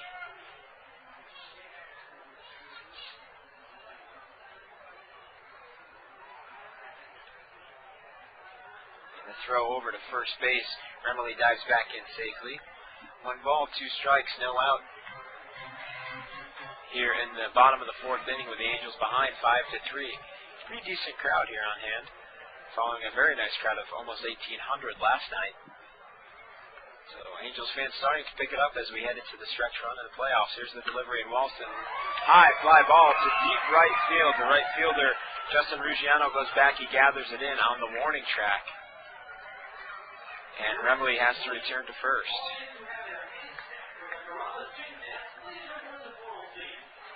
So Josh LeBlanc comes to the plate. He struck out swinging in his first at-bat. The only games being played tonight are Provo and Ogden and Idaho Falls and Casper. So no games in the north, in the Montana portion of the Pioneer League. Idaho Falls on top of Casper 9-3 as they head into the top of the fourth. Josh LeBlanc squares to bunt, drops it down. High bouncer back to the pitcher. He has only 1 play, steps and throws to first. And Remley moves over to second base. So sacrifice bunt for Josh LeBlanc will bring up Richard Giannotti, who has 2 hits on the night. He has also come around to score on Sean Rodriguez's 3-run home run.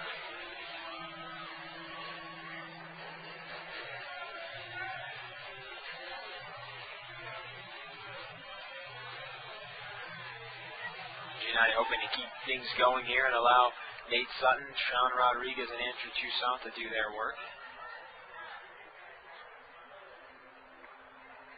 Here's the delivery from Albanus, and it's grounded into the Ogden Raptors dugout down the first base side for strike one.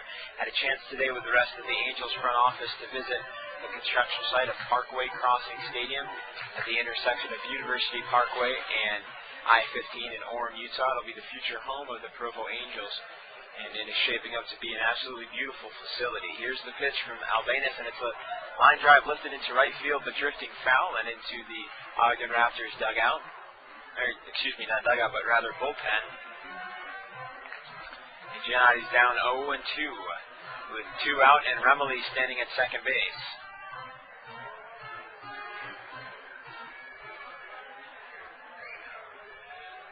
Castillo looks in, gets his sign from Westervelt, comes set to the belt, and here's the 0-2. Giannotti foul tips it as it catches off the ground, and the catcher does catch it cleanly before the ball did hit the ground, and the Angels failed to score a run here in the bottom of the fourth. They still trail 5-3 as we head into the top of the fifth. You're listening to Angels Baseball on SportsShoes.com.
One of the most enjoyable jobs that I have, or one of the most enjoyable part of the job that I have here with the Provo Angels is sitting here in the broadcast booth watching 1,500 to 2,000 adults and children do the chicken dance every night.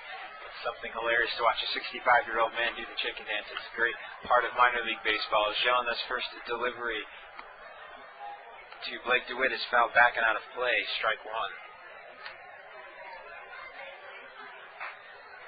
Makes the game fun. As the second delivery is a fastball that catches the corner, strike two.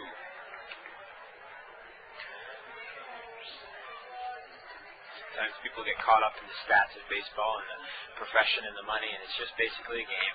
As DeWitt lines a base hit into center field, Giannotti was coming on hard, but was unable to catch it before it bounced and hit the ground. And once again, the Ogden Raptors lead things off with a base hit.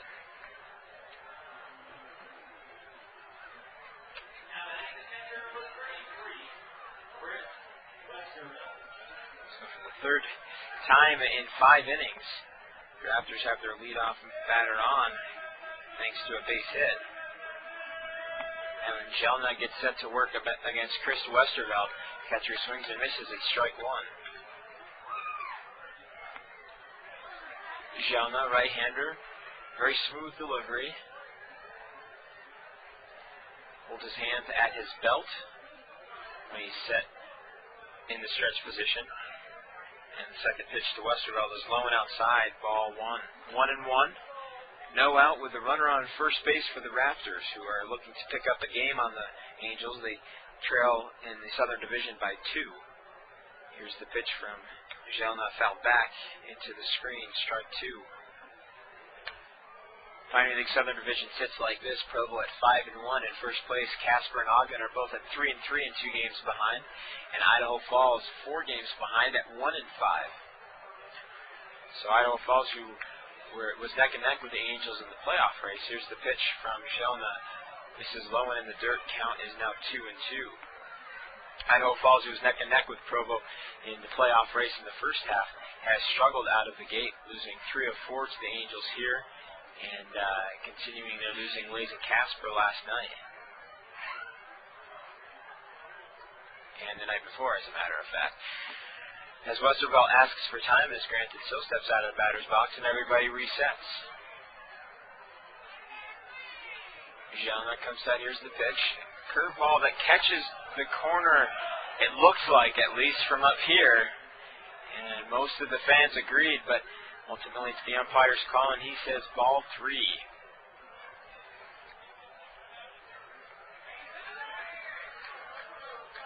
So 3 balls, 2 strikes, 1 runner on. Here's the pitch. Curveball this time does catch the inside corner, and Westervelt is put down for the 3rd time. Has struck out 3 times tonight. This is his 2nd time looking. One of the league's home run hitters struggling at the plate against Angels pitching. So Corey Dunlap will come to the plate. Dunlap is 1 for 1 today, having doubled and scored in the second. Was hit by a pitch in the 3rd and scored. Here's the pitch inside, ball 1. Gianna for sure wants to keep the ball down low against the beefy left-handed bat. Here's the delivery. Outside and in the dirt. Johnson again, nice job of keeping it in front. Not allowing Blake DeWitt, who stands at first base, to advance to second. 2 balls, no strikes, 1 out. In the top of the 5th, the Angels trail 5-3 with Gianna on the mound facing Corey Dunlap. Here's the pitch. Now speed pitch that just misses outside. 3 balls and no strikes. So look for Dunlap to be taking on this particular pitch. At least textbook baseball says he will. Gianna set in the stretch. Here's the delivery. And he is swinging on the 3-0. Ground ball to Josh LeBlanc. He turns to second for 1.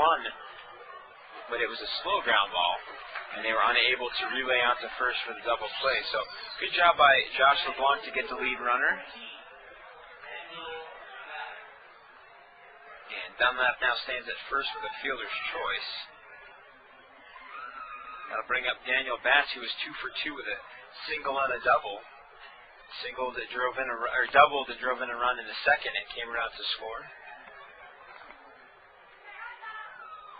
Here's the delivery from Gianna. Fastball that catches the corner. Strike 1. The nice thing about a pitcher like Carl Gianna is he knows where his strengths are. And he's a very intelligent pitcher and will stick with what works for him, which is working the corners. Here's the delivery again on the outside portion of the plate, but low. And Johnson again does a nice job of blocking the ball. And keeping the runner at first base, keeping the force intact. Outfield playing straight away, medium depth. Infield playing straight away with the exception of Walton, who's holding the runner on at first. There's a big hole on the right side, and the delivery to Batts is high and outside, ball 2.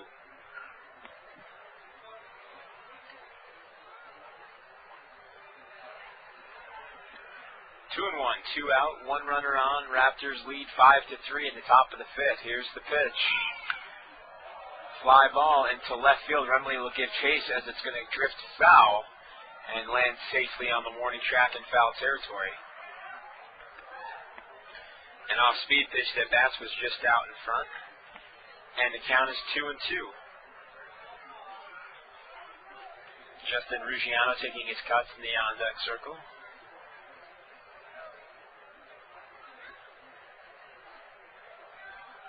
Batts checking the barrel of his bat, where the handle and the barrel come together, checking to make sure it's not broken. And everything's set. Here's the pitch, the 2-2. Slider that misses low and out of the strike zone, ball 3. So the payoff pitch will be coming. Look for Dunlap to be running.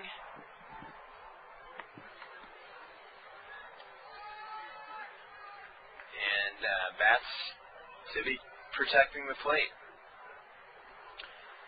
Gelna said, here's the 3-2. Dunlap goes, and a ground ball to the second baseman, Josh LeBlanc, who has just one play. Gathers it in and beats bats at first by 2 steps. So Carlos Gelna comes into the game, has pitched 2 scoreless innings for the Angels.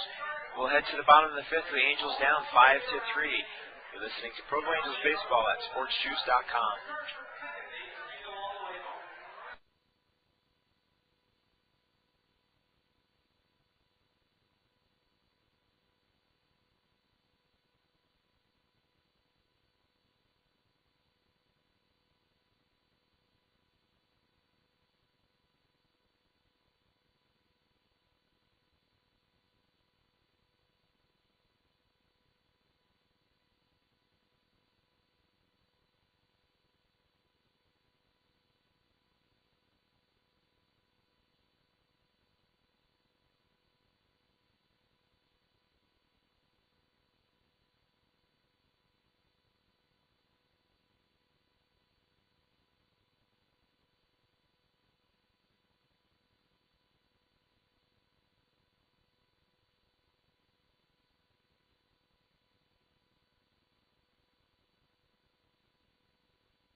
Welcome back to Provo Angels Baseball at sportsjuice.com. Nate Sutton will lead things off here for the Angels. He'll be followed by Sean Rodriguez and Andrew Toussaint. So Murderer's Row, Provo Angels style, up here in the bottom of the 5th as the Angels will look to cut into the 5-3 deficit. Albinus Castillo still on the mound for the Ogden Raptors, and he misses low with the first delivery. A fastball outside and low, ball 1. Sutton 1 for 1 with a single and walk. Here's the pitch as he looks at a fastball in the outside corner, strike 1. Sutton walked. It was on base for Sean Rodriguez's 3-run home run in the 3rd inning. Castillo is set. Here's the pitch from the windup. And he lines the ball past the outreach of first baseman Corey Dunlap down the right field side. Sutton is turning second, I think, to third, and he's going to stretch this into a triple. So good piece of base running by Nate Sutton as he pulls the ball into the right field corner. And the Angels will have the tying run come to the plate in the form of Sean Rodriguez. So once again, Nate Sutton showing why he is a hot bat here in the Provo Angels lineup from the first game of the year on through now into the second half of the season. He has continued and just been one of the most consistent, dangerous hitters in the league. Another crazy thing about baseball, Sutton was drafted in the 24th round, so not a high draft pick, a low one, but not a high one. And here he is, one of the most dominant hitters in the league. Castillo facing off against Rodriguez, and it nails Rodriguez in the back thigh. I don't think that was intentional. The fans are a little upset. But Rodriguez takes it and heads onto first base without any complaint.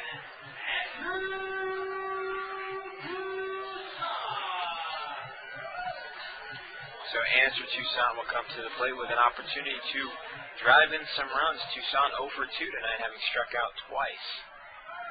Runners at first and third, and no out. The Angels will look to capitalize here in the bottom of the 5th. Castillo is set. Here's the pitch. Blowing outside, ball 1. Not too unrealistic to see Sean Rodriguez run right here. Very fast base runner. Has 6 stolen bases, has been caught twice. Here's the 1-0. And Toussaint lets it go high and outside, ball 2. Catcher Chris Westervelt will head out to talk to his pitcher, saying, hey, let's go. Calm down a little bit. It's all right. At least I think that's what he's saying. I have no idea. I'm 300 feet away.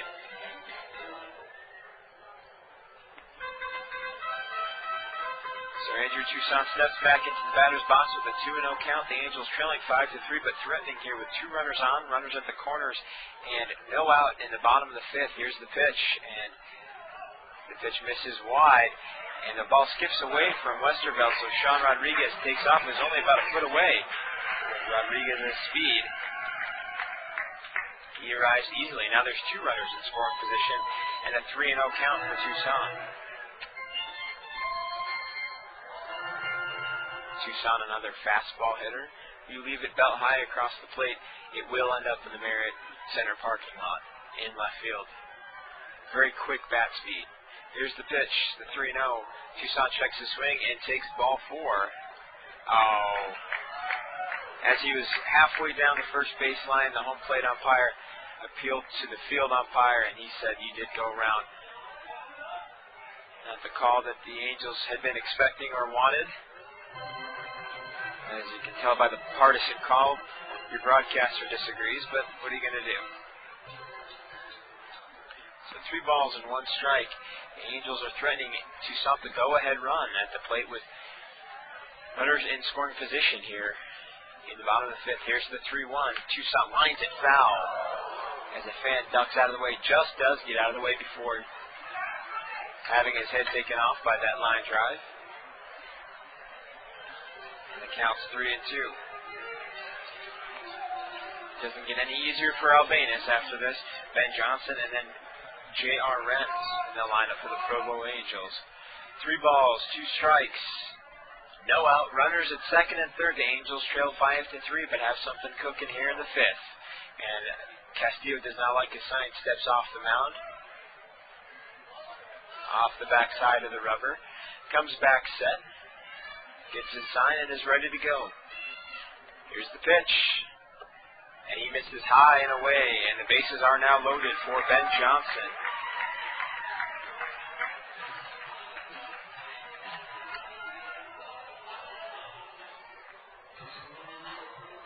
So Ben Johnson is 0 for 2 on that, having struck out and flown out to the center fielder.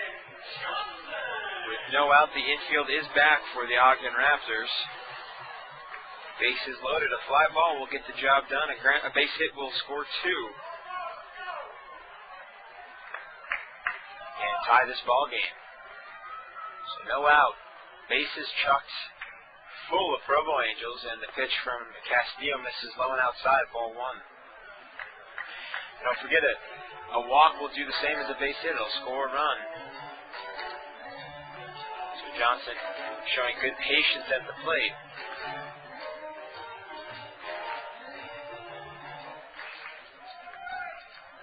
And the count's 1-0. 1 ball, no strikes, no out. Bases loaded. Here's the pitch. Johnson swings and is out in front of an off-speed pitch and is behind now 1 ball and 1. The count is now even at 1 ball and 1 strike.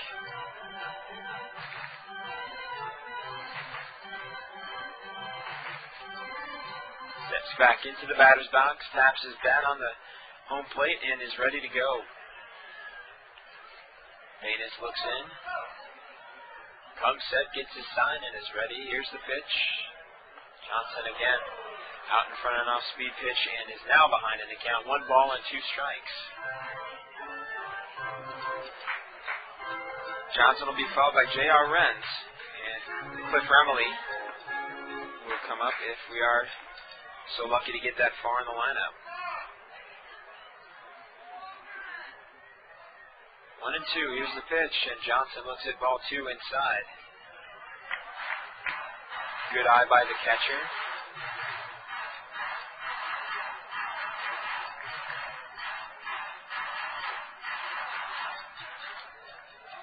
Manus checks for his sign.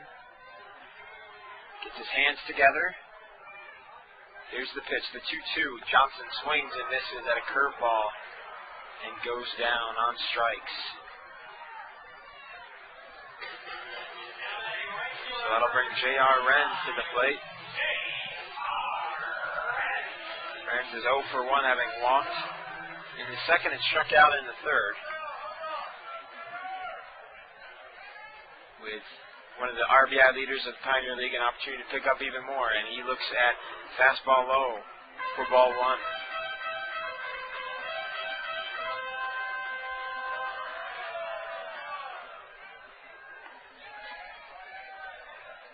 Castillo trying to make sure that no runs come across.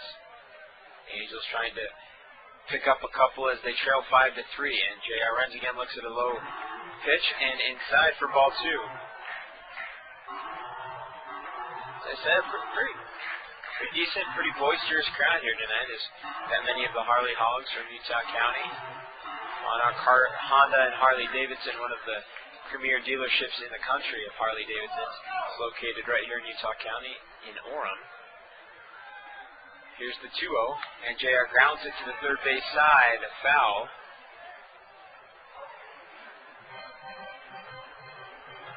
And the count is now 2-1.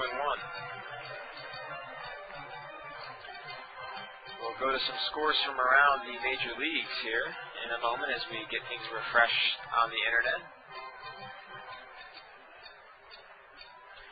2 balls, 1 strike, 1 out to J.R. Renz, bases full of Provo Angels. Here's the pitch from Albanus Castillo, and he swings and fouls it back behind home plate and out of play, and the count's now even at 2-2. So this is where J.R. has had his struggles this year. Let's see if he can break the mold and continue to deliver big RBIs. A very talented player. He has one of the best arms I've ever seen at this level of baseball. Just an absolute laser for an arm. And he asks for time as Albanus Castillo takes a little bit too long getting the sign.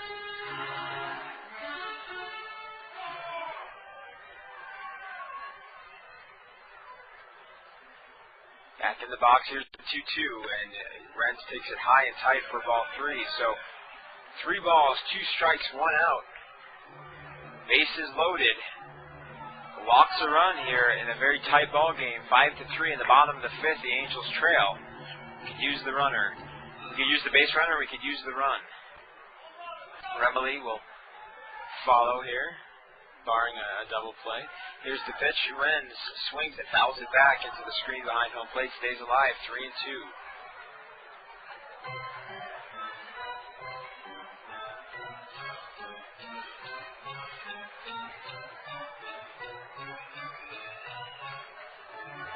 The outfield is shaded a bit towards right field. Center fielder Ryan Russ is about 20 feet to the right of second base. And they're playing at medium depth. The infield is back. Here's the pitch. And it's high. Ball 4. And the Angels will score a runner. And it's a 5-4 ball game and still only 1 out. As runners will move up a base. Son now stands at second. Rodriguez at third. And Renz is at first with an RBI walk. Good battle by J.R. Renz. Didn't get a pitch that he wanted to hit, so showed great discipline and picked up an RBI in the process. Remily steps to the plate. He is 1 for 1 today, having walked in the second and singled in the fourth. Here's the pitch. Remily swings and hops it up to the third base side, drifting out of play as Blake DeWitt gives chase, but to no avail. It drops safely in the Angels bullpen. And he's quickly behind in the count 0-1.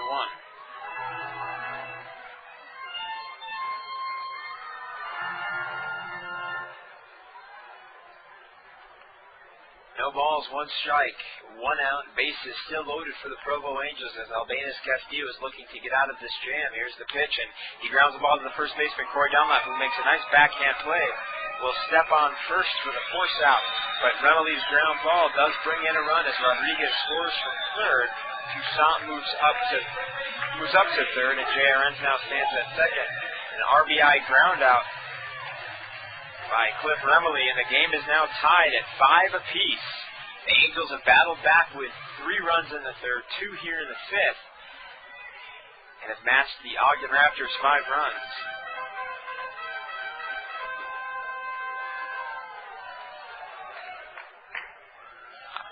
Linus Castillo's delivery to Chris Walston just catches the outside corner for strike one. Walston is popped up to the second baseman and flown out to right field tonight with runners at second and third. Can still do some damage here and give the Angels the lead. Castillo is set. Hands at the waist. Here's the pitch. And he grounds the ball past the diving Blake DeWitt on into left field. Toussaint will score. Brantleby waves home. He will score. And Walston with a two-out RBI single here in the fifth. And the Angels now lead 7-5. So some clutch hitting by the young first baseman from Southern California.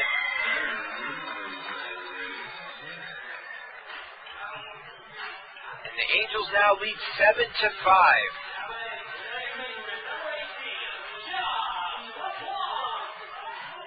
Walston got a pitch on the inside half of the plate.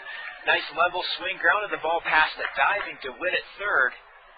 And the speed of J.R. Renz from second base as he was running on the plate with two outs. Here's the pitch to LeBlanc, and he bloops a little liner into the hole, but Lucas Maine makes a nice backhand stop to record the third out. But the Angels roar back with 4 runs here in the bottom of the fifth, have taken the lead 7-5. We'll be back with more Angels baseball at SportsJuice.com.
Angels pick up 4 runs in the bottom of the fifth on some clutch hitting by Chris Walston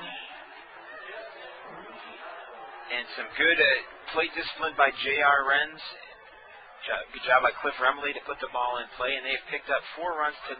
They now lead 7-5. Justin Ruggiano leading things off here for the Ogden Raptors. He takes a curveball low for ball 1 from right-hander Cal Jelena, who will celebrate his birthday on the 6th of August. Here's the pitch. Nice off-speed pitch that catches the outside corner. Strike 1. Je vous souhaite un grand bienvenue. Je vous souhaite, je m'excuse, un grand bienvenue à mes amis au Québec qui nous écoutent ce soir sur sportsjuice.com.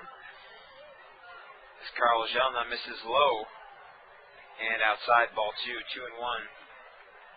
Spent a couple of years living in Montreal, Quebec. My family is also originally from that area of Canada. Here's the 2-1, and a big fastball. Jelena rears back and throws a hard one, and Ruggiano cannot catch up. Strike 2. Ruggiano took a big cut as well. It was a battle of power right there. Ruggiano comes out on top. So 2 balls, 2 strikes. No out to the leadoff man, Justin Ruggiano, and he swings and grounds the ball to the shortstop. Rodriguez plays it on one hop, long throw across the diamond to Chris Walston and beats Ruggiano by 2 steps. One of the advantages of Sean Rodriguez is he can play deep in the hole because he has such a strong arm.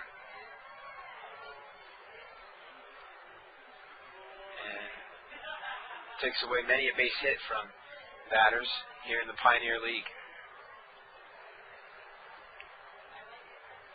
So up to the plate now is Travis Denker, who is 2 for 2, and his first pitch swinging fouls it off to the first base side and drifting out of play and out of the ballpark.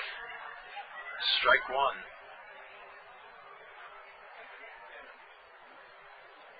Here's the pitch. Lifted high into center field, shallow center field. Josh LeBlanc goes back, but Giannotti comes on, calls him off, and makes a nice running grab. He came a long ways to make that play.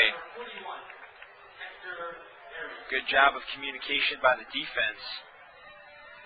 And there are now 2 out. Hector Arias will come to the plate. The designated hitter is 0 for 2 tonight. Having grounded out to the first baseman who played it unassisted and popped up to the center fielder, Richard Giannotti.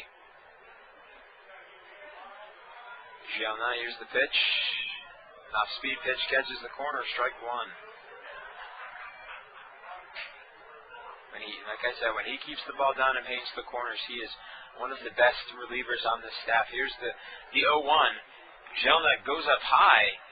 Arias chases and cannot catch up, strike two.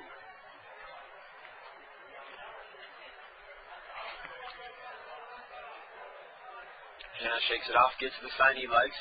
Johnson setting up high, and Arias again chases it, but this time fouls it off down the first base line and out of play.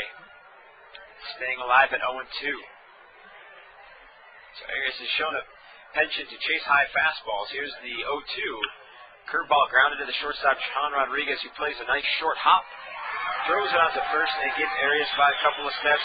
The Angels put down the Raptors 1-2-3 here in the top of the sixth. We'll be back with more Angels baseball. They lead 7-5.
Welcome back to Provo Angels Baseball SportsNews.com. Let's go over quickly the American League scores. Baltimore beat Seattle 6-3. Texas on top of Detroit 8-0. That is the final.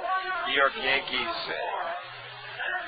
have scored 2 in the bottom of the 11th to beat Oakland 8-6. And Cleveland beat Toronto 14-5. Tampa Bay took care of Boston 5-4. And a final in Kansas City. They beat the White Sox 11-0, and Minnesota beat Anaheim 6-3 as Giannotti faces off against a new pitcher, number 43, Brian Aiken. The first pitch is outside for ball one.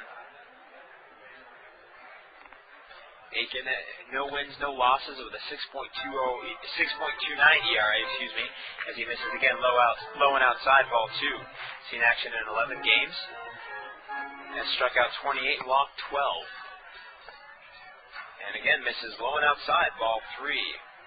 So Giannotti, who is 2 for 3 on the night, singled in the first, singled and scored in the third, and struck out in the fourth. We'll look to lead things off here in the Sixth inning. Takes a fastball over the inside corner of the plate. Strike one.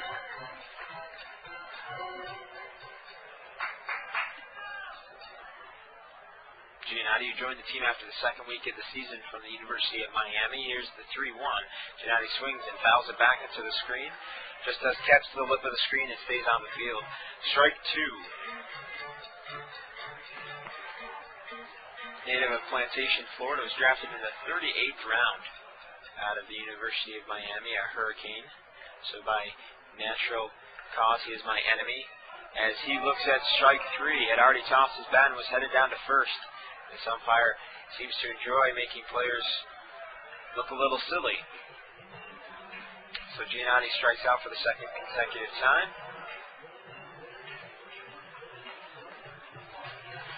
And that'll bring Nate Sutton to the plate. Sutton is 2 for 3 with a single and a triple. Or 2 for 2, with a single and a triple. He walked and scored in the third and also scored thanks to his triple in the fifth, part of that big 4-run fifth inning by the Provo Angels. And the first delivery from Aiken is low and outside, ball one. Pitch, and Sutton grounds to third baseman Blake DeWitt, who plays it on 2 hops. Long throw across the diamond. The big, tall Corey Dunlop reels it in. And there are now 2 outs in the 6th inning.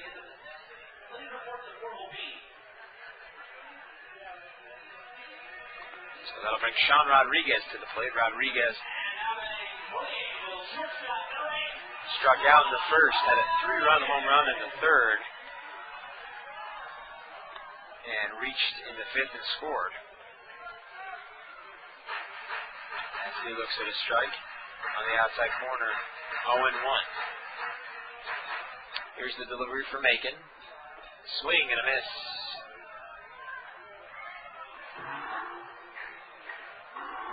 And is quickly down 0-2. No balls, 2 strikes, 2 out. Here in the bottom of the 6th, the Angels on top 7-5 would like to add a run or 2 as insurance. As the leads are never safe here in the Pioneer League. Ball misses outside, 1-2. Here's the delivery to Aiken. Rodriguez swings and is out in front for strike 3. So a 1-2-3 inning for the Raptors. They still trail 7-5. We'll be back with more Angels baseball at sportsjuice.com.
Welcome back to Provo Angels baseball at sportsjuice.com. We have a new pitcher on the mound, Wade Hedden, who is coming in from the bullpen. Hedden, a right-hander, is 3-0 with a .75 ERA. One of our best relievers out of the bullpen has 21 strikeouts versus 7 walks. And opponents are hitting a measly 167 against him. As he will face off against leadoff man Ryan Russ.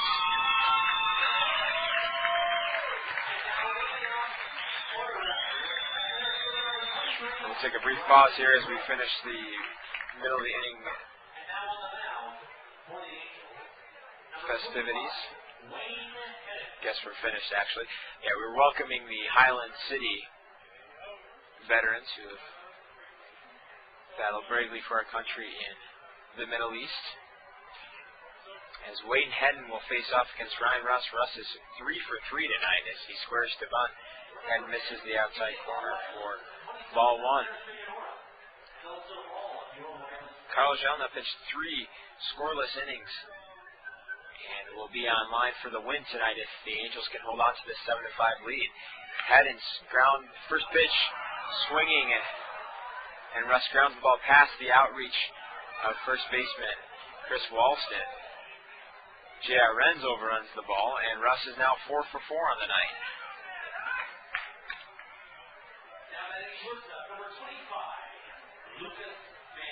So not too many people pick up hits against Hedden in 24 innings of work, only 14 base hits. So a very effective reliever. He will face off now against Lucas May, the shortstop, who's 0 for 3 on the night. Having struck out, grounded out to the first baseman and grounded out to the pitcher. Here's the delivery. Fastball over the plate, strike 1. Some quick scores from around the National League. New York's on top of Milwaukee 6-4. Atlanta beat Houston 5-4. Montreal is beating St. Louis right now 3-2, and Colorado's on top of Chicago 4-1. Here's the delivery. An off-speed pitch catches the corner, and May is quickly behind 0-2. Ryan Russ, a definite threat to steal, as he takes quite a sizable lead at first base. Arizona's on top of Florida 8-1. Philadelphia is beating San Diego 4-2. Pittsburgh and LA. And it looks like Lucas May has been thrown from the game. And May is continuing to argue with the home plate umpire. Lucas May has to be separated from the face of the home plate umpire by the field umpire, as Travis Barbary is arguing the play as well.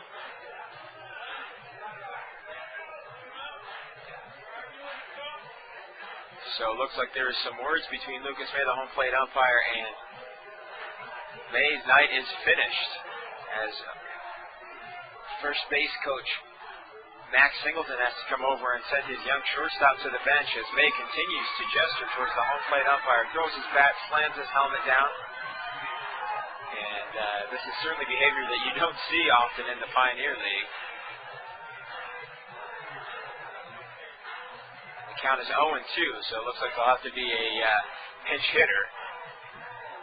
We'll take a brief pause as we figure out more about what's going on here at Larry H. Miller Field. You're listening to Provo Angels Baseball at SportsJuice.com.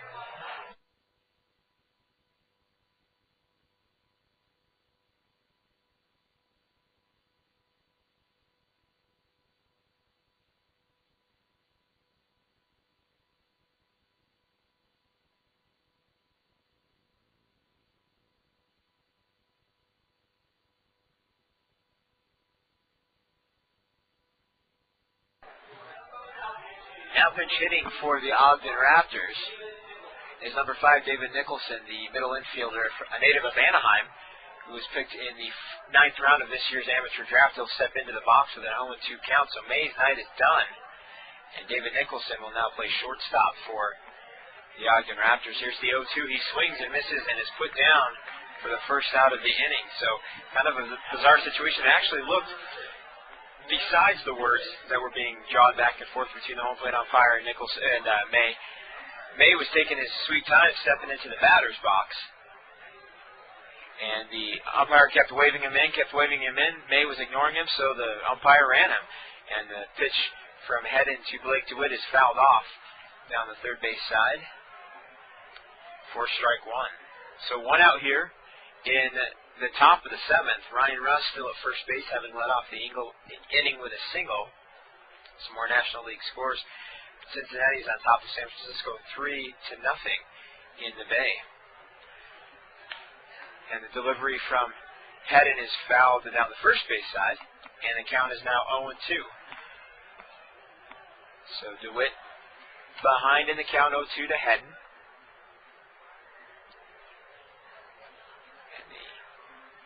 Angels looking to close things out here in the top of the 7th. Here's the pitch. High fly ball to the gap. And Giannotti is underneath it. He was shading towards right field. He gathers it in right in front of the Fresh Juice media sign for out number 2. So Ryan Russ will remain at first base, and that'll bring the catcher Chris Westervelt to the plate. Westervelt looking to avoid going 0 for 4 with 4 strikeouts as he struck out in the 2nd, in the 3rd, and in the 5th. And both times in the 3rd and the 5th was put down on strikes looking. So had a way to come into the game. He heading is set, and here's the delivery. A fastball that just misses inside, ball 1.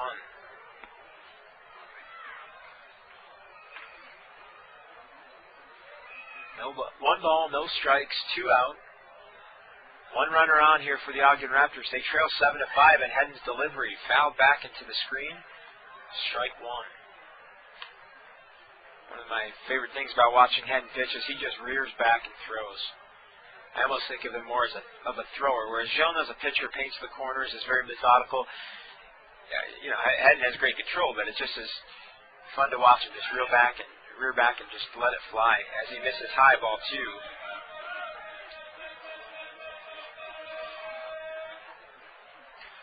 It's just those contrasting styles that I love. It mixes it up, and it mixes the hitters up as well. It's a real joy to watch. And Westervelt asks for time. It is granted so by the home plate umpire. Steps out, taps some dirt off his cleats. Steps back in, ready to go. Here's the 2-1. Fastball that misses low. It looks good from up here, but across at about the shins. 3 balls and 1 strike. Folks, let me know how things are going. If everything is sounding okay, we have had some technical difficulties, so I'd like to have some feedback. As Hedden misses again low and inside, and Westervelt now stands at first base with a 2-out walk. Russ will move on over to second.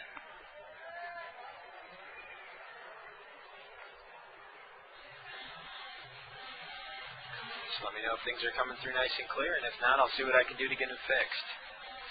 We did have further explanation as to why we were having problems last night. We had lightning storms all around, and the phone lines kept going in and out. In fact, Ogden's radio also went down.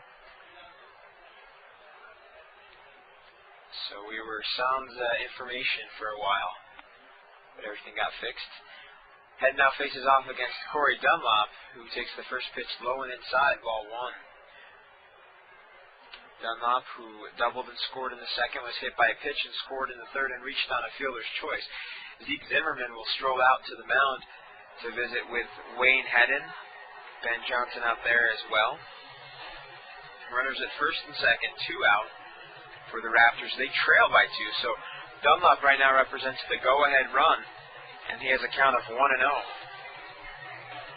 guy you do not want to make a mistake with.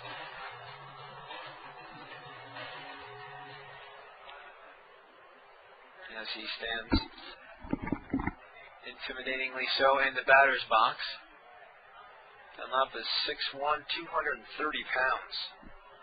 Here's the pitch and a line drive over the head of Sean Rodriguez into the gap in center field. Giannotti bobbles the ball a little bit. Dunlop heads to second with a stand-up double. Russ will come around to score, and Westervelt will move over to third. So Dunlop with his second double of the night. And the Raptors have something cooking here. Dan Batts will come to the plate. When Hedden slams the ball to his head, a little upset at himself. Not used to giving up earned runs here. Batts will step in with 2 out here in the top of the 7th. The score is now 7-6 Provo. Here's the pitch from Hedden. Fastball high, ball 1.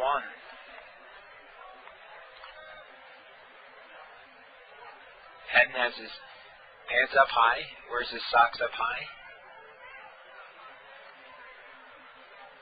Set at the bell. Here's the pitch. Little check swing right to the second baseman, Josh LeBlanc, who backs up 2 steps and grabs the soft liner for out number 3. The Raptors do, however, pick up a run. and now only trail by 1, 7-6. We'll be back with Angels baseball at sportsjuice.com.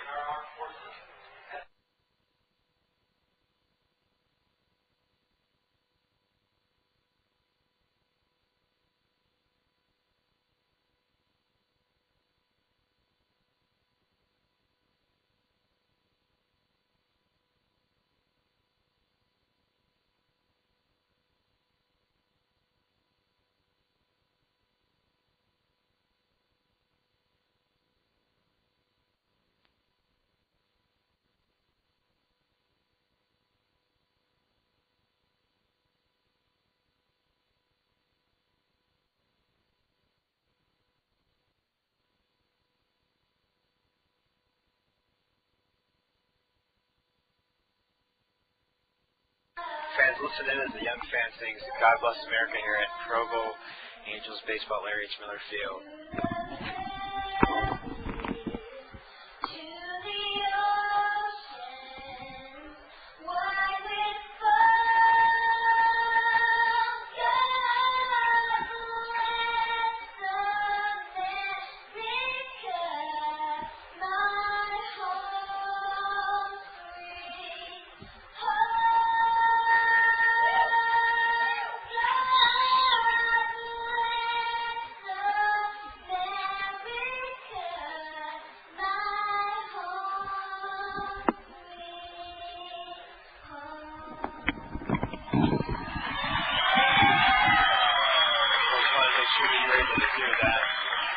Seven-year-old fan singing a very touching version of God Bless America, a song that gets me in tears just about every time I hear it. We'll be back with more Angels baseball at sportsjuice.com.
Andrew Toussaint will come to the plate right now, leading things off here in the bottom of the 7th. Still facing the right-hander Brian Aiken as he takes the first pitch high and tight for ball 1. Angels clinging to a 7-6 lead. Like to get into the 9th inning and allow Mitch Arnold to close things out. And Toussaint looks at ball 2 inside. 2-0. Fans, I hope that you were able to hear that. It's a very touching rendition of God Bless America with a fan who's 7 years old. And Toussaint swings and pops it up high and drifting foul into the stands. A souvenir for a fan as it bounces off the concrete and falls down. So nobody gets the souvenir.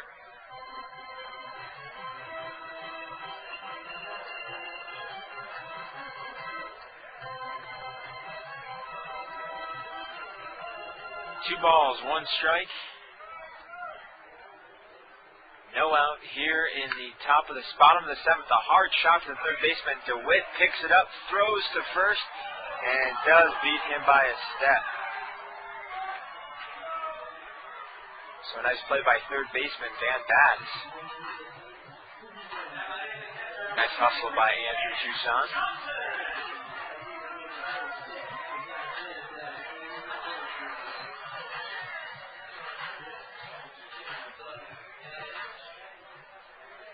One out here in the bottom of the 7th. Angels on top, 7-6. They've been out-hit by the Ogden Raptors, 11-7. But a key 5th inning. First, the 3-run home run by Sean Rodriguez in the 3rd to cut the lead to 5-3, and then they picked up 4 runs in the 5th to take the lead 7-5.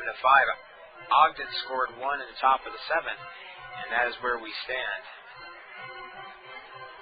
First pitch to Johnson was low and outside, and the second delivery is low and outside as well. So 2 balls, no strikes to catcher Ben Johnson.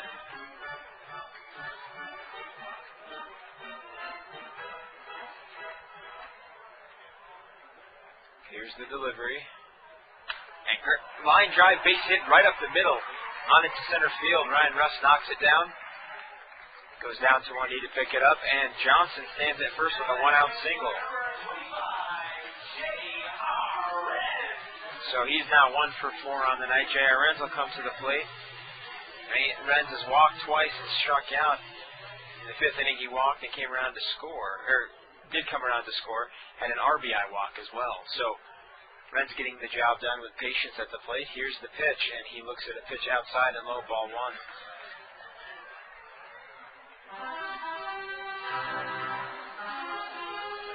Cliff Remley in the on-deck circle.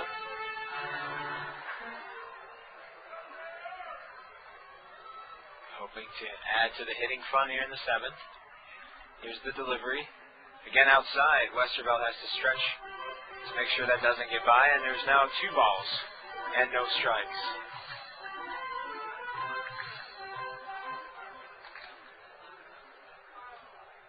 One out. Ben Johnson stands at first, a medium lead.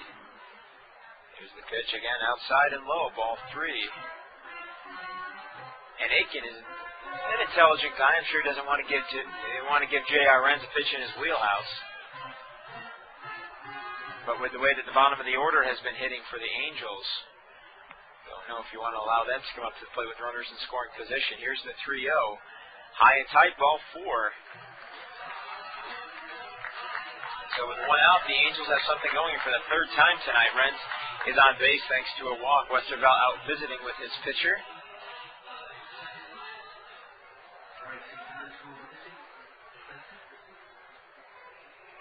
And hoping to calm him down. It's a short visit. Westervelt out giving the signs to his infielders. It looks like the infield will be in at double play depth for the middle infield. The corners will stay back. They will not hold the runners on. So trying to make sure they can turn to double play if given the opportunity. Cliff Remley comes up to the plate. Remley walked in the 2nd, singled in the 4th, and grounded out, but picked up an RBI in the 5th. And the first pitch from Aiken misses outside, ball 1. So 5 consecutive balls from the right-hander. As he comes set, here's the delivery, and make that 6 consecutive balls. So pitching coach Tim Kelly will run out and have a brief chat. And we'll be back with more Angels baseball at sportsjuice.com.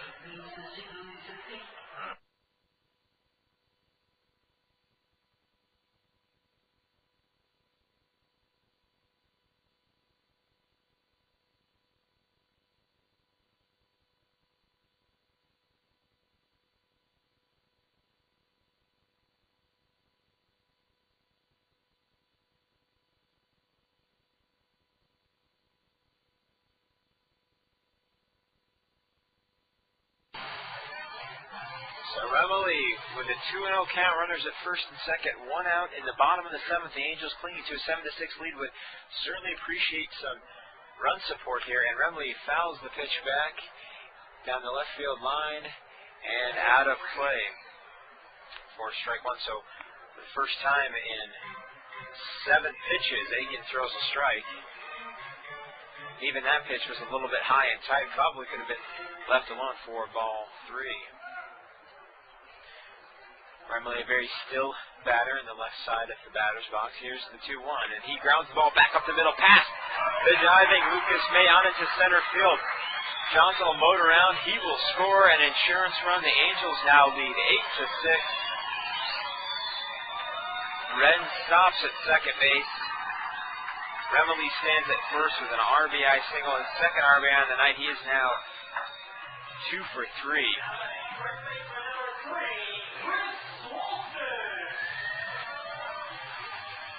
Gotta love seeing catchers like Ben Johnson who can run. Certainly makes them more of a danger in the offense because they can produce runs on the base paths. And Chris Walston will step to the plate. He had a 2 RBI single in the 5th inning, driving in Renz and Toussaint. And that really broke things up when the ball goes over the head of catcher Chris Westervelt. The runner will advance at base. Renz now stands at third. Remily at second. And Walston an opportunity again to pick up more RBIs.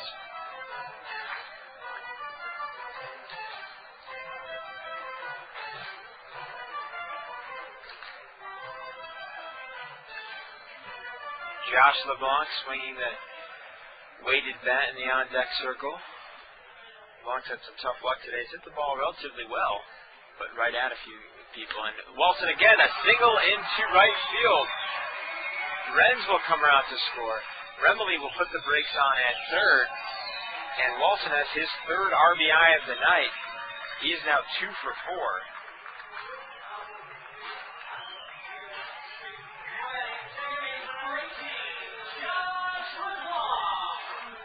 The Angels coming through when it is necessary with some insurance runs, trying to protect the win for Kyle Gelna and the lead for Wayne Hedden or whoever happens to come out of the bullpen. Travis Barber making the walk to the mound. It looks like Brian Aikenstein is done. We'll be back with more action at sportsjuice.com, and we'll let you know who's pitching for the Ogden Raptors.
Welcome back to Miller Field. We're bringing you all the Provo Angels action here at sportsjuice.com. This is Zach Frazier. Just a reminder, Brent Kramer will be bringing you the action this week on the road when the team is in Idaho Falls. On the mound right now for the Ogden Raptors is number 36, Carlos Alvarez. The left-hander is 1-0. He's a 3.38 ERA, but has only seen action in 10 2/3 innings. Has struck out 16 and walked 2, and opponents are hitting a 279 against him. Alvarez has pitched earlier on in the series as a native of Maracaibo, Venezuela, and he will face off against Josh LeBlanc batting from the left side of the plate. Runners at first and third, and LeBlanc, a little boot single into left field. It'll drop. Remily will come home to score. Walston will move over to second, and LeBlanc picks up an RBI single, and the Angels now lead 10-6.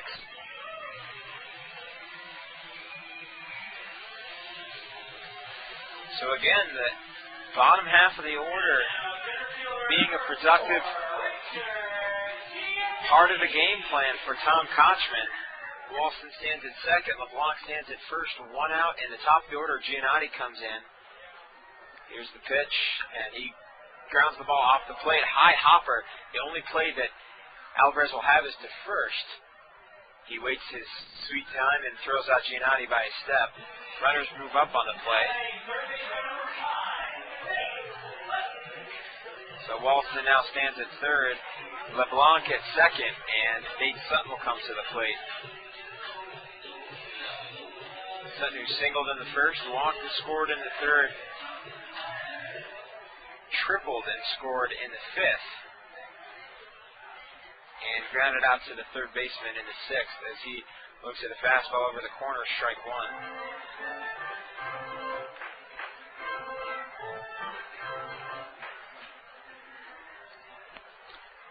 Alvarez works from the windup. Here's the pitch, and he lifts a little line drive into left field, past the diving shortstop. Walston will come around to score. Josh LeBlanc will dive in head first and score. The ball skips away from the catcher.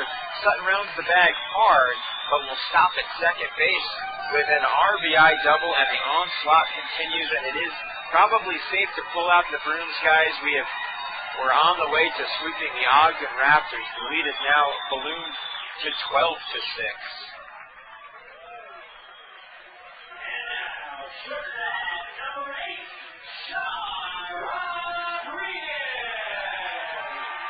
It's going to be a difficult job tonight to pick the player of the game. As Rodriguez has shown some pops, the 3-run home run, the delivery from Alvarez is outside for ball one. Angels are bringing their ninth batter to the plate here. 2 out in the bottom of the seventh. Here's the pitch, and Rodriguez out in front of an off-speed pitch. Strike one. 1 ball and 1 strike.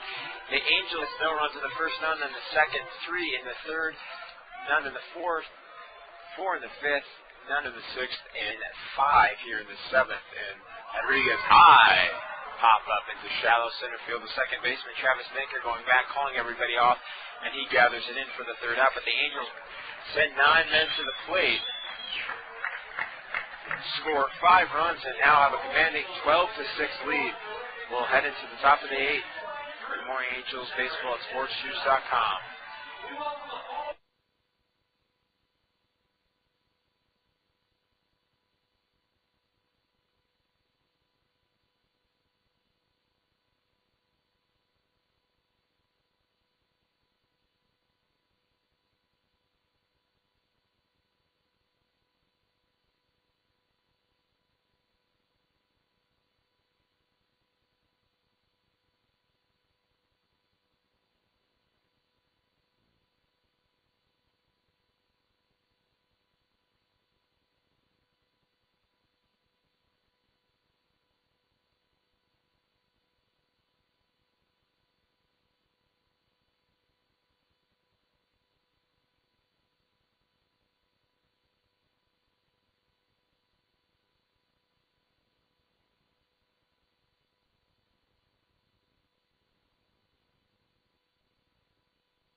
Wayne Hedenstall on the mound for the Angels here in the top of the 8th.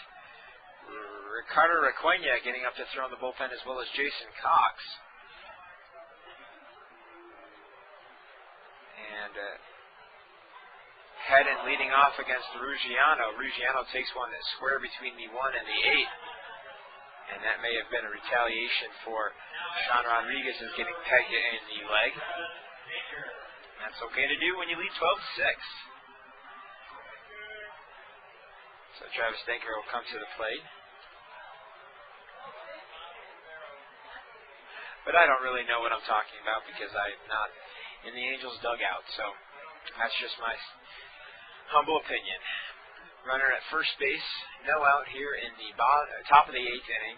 The Angels have a commanding 12-6 lead. Wayne Hedden on the mound. One of the stars of the game that you have to look at is Carl Gelman, through 3 innings of relief, held the Raptors to no runs and allowed the Angels to get back in as the first delivery to Denker misses low and inside.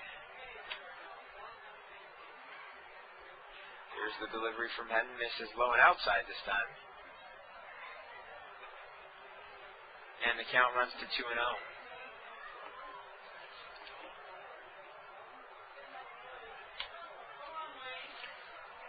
Hedden, here's the 2-0. Fastball that just misses outside, ball 3. And Hedden felt he had that one, but umpire says, sure, I make those calls. 3 balls, no strikes, no out, 1 runner on, and an off-speed pitch right over the heart of the plate. 3-1.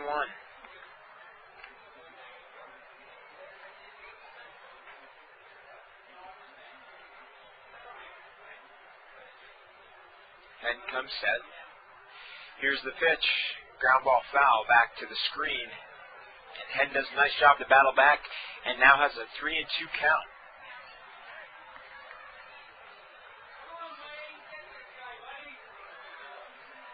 3-2, no out, runners at first base. Ruggiano with a very hefty lead over at first. Here's the pitch. The 3-2 is lifted high into center field. Giannotti back on his horse at the warning track at the wall. Gathers it in as he crashes into the wall. Ruggiano will have to turn around and head back to first as a strong throw by Giannotti. Almost doubles him up off of first. Giannotti makes the crashing play into the wall in left center field. And all it looks like in the books is a fly out to the center fielder.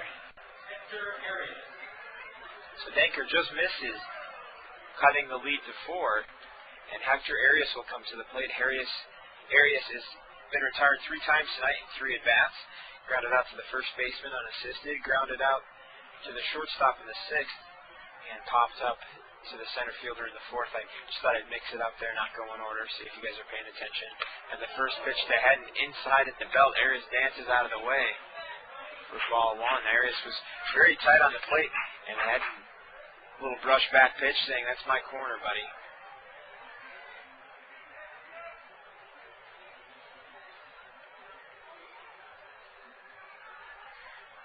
1 ball, no strikes.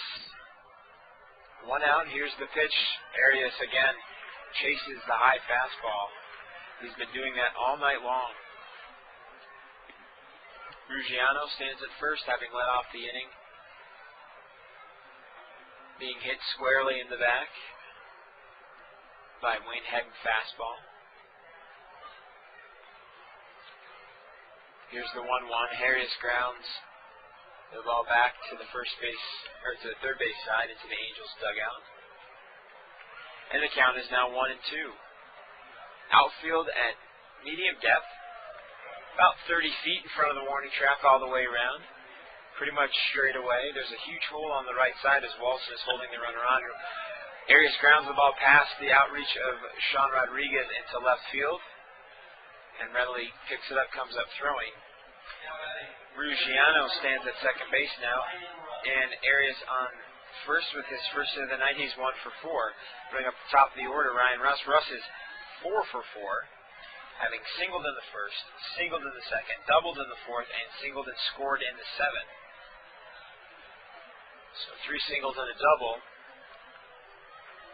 for the University of Texas product. Here's the pitch from Hedden, a line drive to first baseman Walson. He goes to second for 1, on to first. The runner is safe, beats it out. Nice job by Walson to go to get the lead runner on that. Ruggiano will move over to third. So Arias has put out 1-6 on the fielder's choice. And Russ now stands at first. So runners at first, third, 2 out. That'll bring up David Nicholson, who took over for starting shortstop Lucas May. Lucas May was thrown out of the game for not stepping into the batter's box in a timely fashion, and then for subsequently arguing with the home plate umpire. 2 out here in the top of the 8th. The Angels lead 12-6. Both teams have 12 hits apiece. The delivery from Hedden is grounded. High chop to third. Sutton coming on, charging. Long throw across the bag. Great play by third baseman Nate Sutton and a great stretch by first baseman Chris Walston. And the inning is over. The Angels still lead 12-6. We'll be back with the bottom of the 8th inning at sportsjuice.com.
Welcome back to Provo Angels Baseball at sportsjuice.com.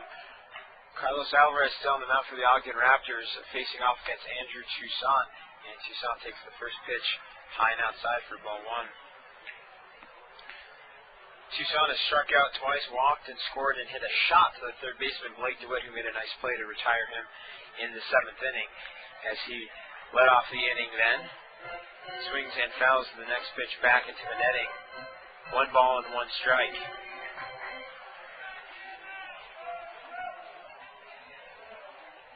Giannotti on the night 2 for 5. Sutton on the night 3 for 4. And Toussaint fouls it back into the screen 1 and 2. Rodriguez on the night is 1 for 4 with a 3-run home run. Toussaint 0 for 3 but has walked and scored. Ben Johnson is 1 for 4, and Toussaint swings and misses, strike 3. So the point of what I'm trying to get to here is everybody in the order has contributed in some way. Toussaint goes out swinging for the 3rd time tonight. Renz has walked a couple of times, and his patience has paid off as he scored a couple of runs. Remley has a pair of hits and a couple of RBI. Walston has a pair of hits and 3 RBI. LeBlanc has a hit and a couple of RBI. So everybody contributing here as the Angels have built a 12-6 lead in the bottom of the 8th. Ben Johnson looks at the first pitch for strike 1. Baseball, an individual game in some respects, but very much a team sport. Everybody doesn't do their job, and it's not going to happen. He lifts a long fly ball to center field. Russ makes a nice break on it, goes back and reels it in for the 2nd out.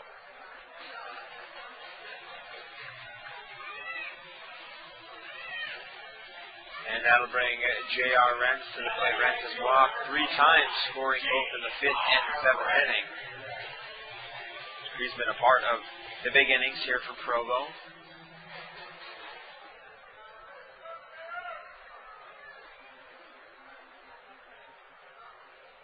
Delivery to Renz from Alvarez is outside and low, ball 1.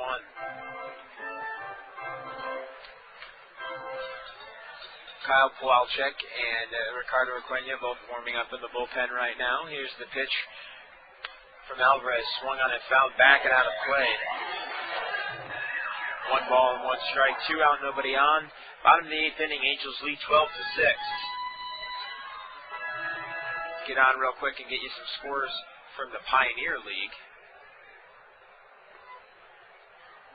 Here's the 1-1. Outside for ball 2.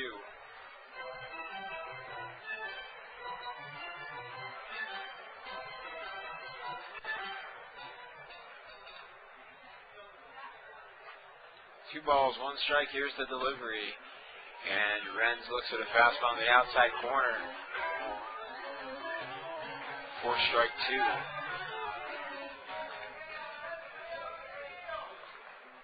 So no updates right now in the Idaho Falls Casper game. We still show a 9-3 score. As Renz looks at ball 3, low and inside. The count's full.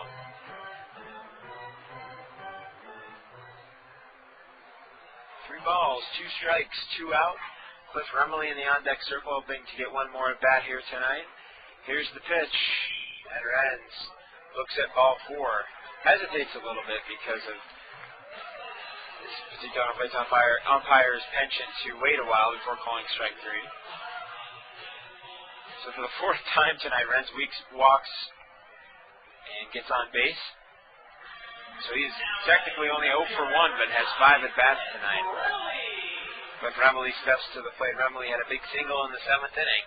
An RBI single. He also came around to score and also picked up an RBI in the 5th inning, grounding out to the 3rd baseman. And the first pitch is low and in the dirt, ball 1. He also singled in the 4th and walked in the 2nd. So the Angels got off to a slow start. Starting pitcher Justin Orenduff struck out 6 of the first batters that he faced through the first 3 innings. And Remley takes the pitch outside for ball 2, but was relieved in the 4th.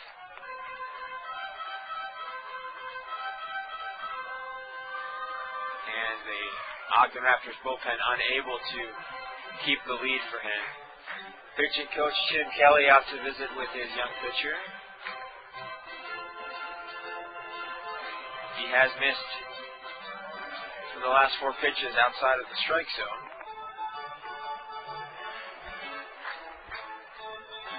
And Chris Walston swings the bat in the on-deck circle. He is having himself a ball game. 2 singles, 3 RBIs, and they've come in clutch situations. Gave the Angels the lead in the 5th and gave them a couple of insurance runs in the 7th. So he certainly would like an opportunity to continue his hitting. Here's the delivery, and Remley lines the ball to center field. Is it going to stay up? Yes, it is. Ryan Russ makes a nice play, and the Angels are done here in the 8th. So we'll come back with the top of the 9th. Angels lead 12-6. You're listening to Angels Baseball at SportsJuice.com.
Welcome back to Angels Baseball. You're listening to www.sportsjuice.com. Zach Frazier, voice of the Provo Angels here in 2004. New pitcher on the mound. We've had a give me a call wireless call to the bullpen. Number 22, Kyle Kowalczyk, the left-hander from West Virginia, on the mound for the Angels. Kowalczyk has a 1-2 record this year with a 9.61 ERA. Hitters are batting .345 against him. He has 22 strikeouts and 13 walks. In the first pitch from Kowalczyk to Blake DeWitt is a fastball swung on a miss, strike one. Kowalczyk in the windup. Here's the pitch. Little check swing, ground ball to the first baseman, Chris Walton, who will handle himself, step on the bag. And the Raptors are down to their last 2 outs. Just as a reminder, fans, when we're in between innings, I mute the sound so that you don't have to pick up the background noise, so we can take care of responsibilities here in the press box. And when we are leaving off the air, we're saying we're taking a break or we're going to be back after a brief pause. I always mute it, so don't think that you've lost your connection. It's just that the microphone has been muted. As Kowalczyk's delivery to Chris Westervelt misses outside for ball one. Here's the 1-0. And Kowalczyk paints the corner, 1-1. Ogden picked up no runs in the first, 4 in the second, 1 in the third, no runs to the fourth, fifth, and sixth, 1 in the seventh, and no runs in the eighth. As Kowalczyk misses a little bit high with a breaking ball, 2 balls and 1 strike. For their 6 runs on 12 hits. The Angels no runs in the first and second, 3 in the third, none in the fourth, 4 in the fifth, none in the sixth, 5 in the seventh, and no runs in the eighth for their 12 runs on 12 hits. And the delivery to Westervelt is outside for ball 3. Kowalczyk works from the windup. Here's the pitch. Hard fastball right over the heart of the plate. Full count, 3-2. Next year we hope to have a streaming system with our radio broadcast so that you can hear not only the games on the internet, but the commercials and the ads as well. And the 3-2 is fouled back into the netting behind home plate. Westervelt battles to stay alive. Westervelt has struck out 3 times and walked in the 7th inning. 3 balls, 2 strikes, 1 out. Here's the pitch from Kowalczyk. Grounded back into the screen, and Westervelt still maintains his at-bat.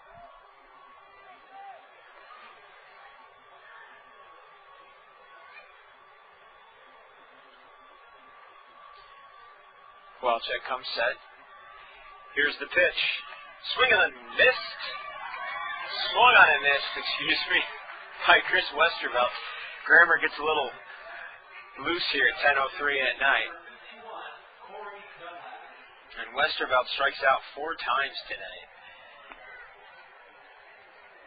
So Kowalczyk looking to put down the Ogden Raptors 1-2-3 here in the top of the 9th as fans yelling, "Hey, let's go home." And the delivery to Dunlap is outside for ball 1. Dunlap, 2 doubles tonight. Was hit by a pitch in the 3rd and reached on the fielder's choice in the 5th. So he is 2 for 3. Here's the 1-0 and just a bit outside as it sails behind the head of Corey Dunlap. About 3 or 4 feet behind him.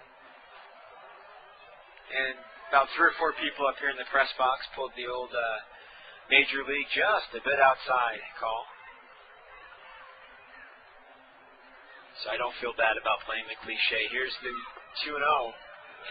Curveball that catches the inside corner for a strike. 2 balls and 1 strike to Corey Dunlap, who represents the last out for the Ogden Raptors here in the top 9th, and he lines the ball over the head of Josh LeBlanc into center field for a base hit.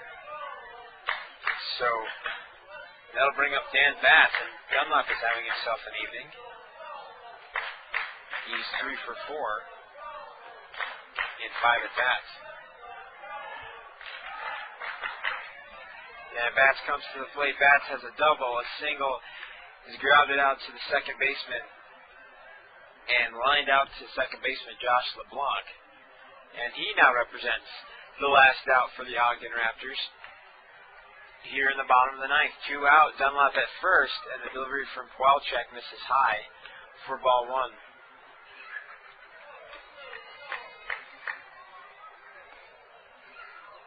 One ball, no strikes. 2 out. Here's the pitch from Pawelczyk, low and inside. Ball 2.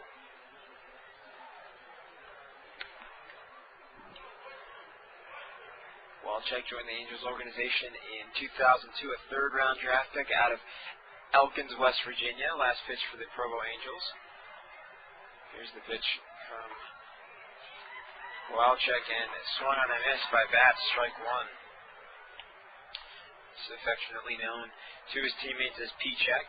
I don't know if it's an affectionate nickname. It's just easier for a lot of people than Pawelczyk. Pawelczyk comes set, hands in the belt. Here's the pitch. And lifted into right field. J.R. Renz goes back. He is settling underneath it for the third out of the ball game. So the Angels complete the 3-game sweep here with a win 12-6 tonight. They're now 3 games up on the Raptors, and depending on the Casper and Idaho Falls score, 3 games up on the Casper Rockies. So 12 runs on 12 hits for the Provo Angels, no errors. And the Ogden Raptors pick up 6 runs on 13 hits with no errors. Be sure to join Brett Crane as he brings you the action tomorrow night from Idaho Falls. Pre-game will start at about 6:59 Mountain Standard Time, 8:59 Eastern Standard Time. Thanks for listening. And be sure to tune into sportsjuice.com for all of your Provo Angels baseball. This has been Zach Frazier for Provo Angels.